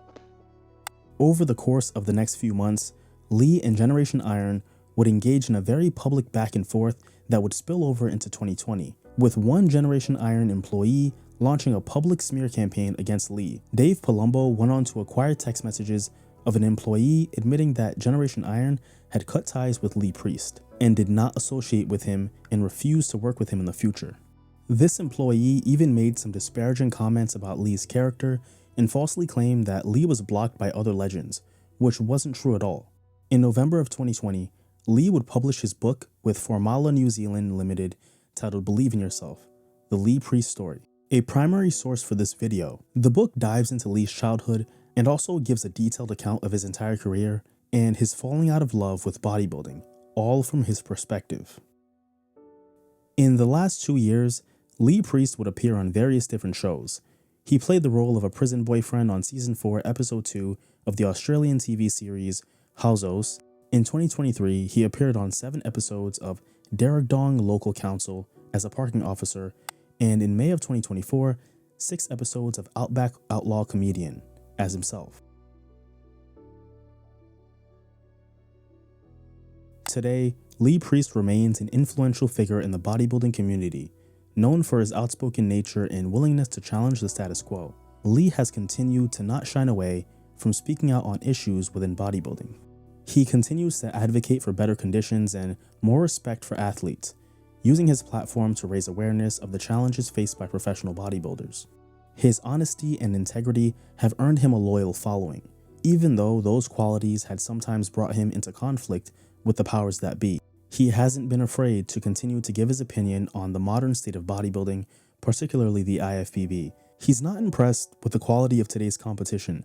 He feels that the new divisions are an insult to the open, and he sees the sport as a vicious cycle perpetuating deadly gear use.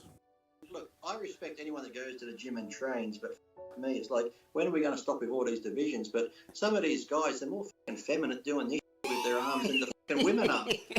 I say, get rid of the 212 class and use that money for open, so you can distribute more money in the open. Get rid of 212. If you're a good enough bodybuilder, you should be able to stand with the best of the best. I had to back in the day.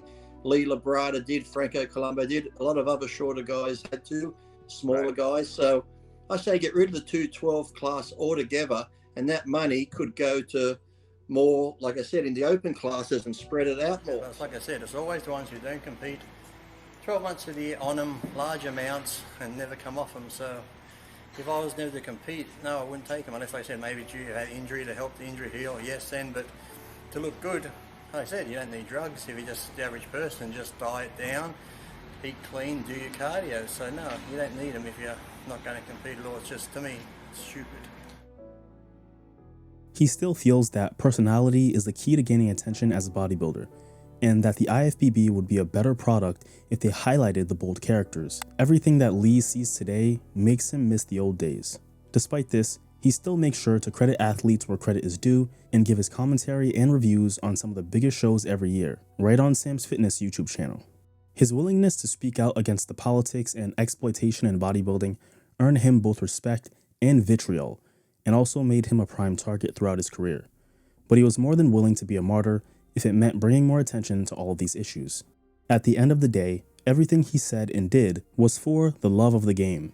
Despite the controversies and challenges he's faced, Lee is proud of his career and the legacy he built. He is particularly proud of the impact that he's had on young bodybuilders, many of whom see him as a role model for his dedication to the sport and his refusal to compromise his values. But the relentless pursuit of excellence often came at a personal cost, particularly in terms of the relationships that were strained or lost along the way. In fact, that is the only regret that he has in his life, allowing bodybuilding to take him away from his family for so long. And if he could do it again, he would make sure to go back to Australia a lot more than he did. However, Lee recognizes that his journey has been filled with invaluable lessons that have shaped him into the person that he is today. In his own words, "In my mind, I was never the most gifted bodybuilder, with flaws in my physique and my personality. But I look back and remember this tiny, naive kid who started out wanting to have muscles like He-Man, and I find it hard to believe what he has been able to achieve. I'm proud of him."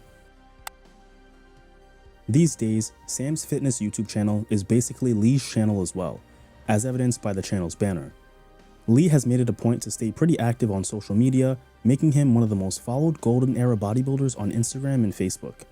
TikTok is no exception either, with multiple fan accounts and hype accounts posting edits of Lee in his prime, keeping his legacy alive as he continues to inspire the youngest generation of bodybuilders long after his retirement. and he'll continue to inspire them well into the future. I hope you enjoyed exploring the life of Leepriest just as much as I enjoyed making it.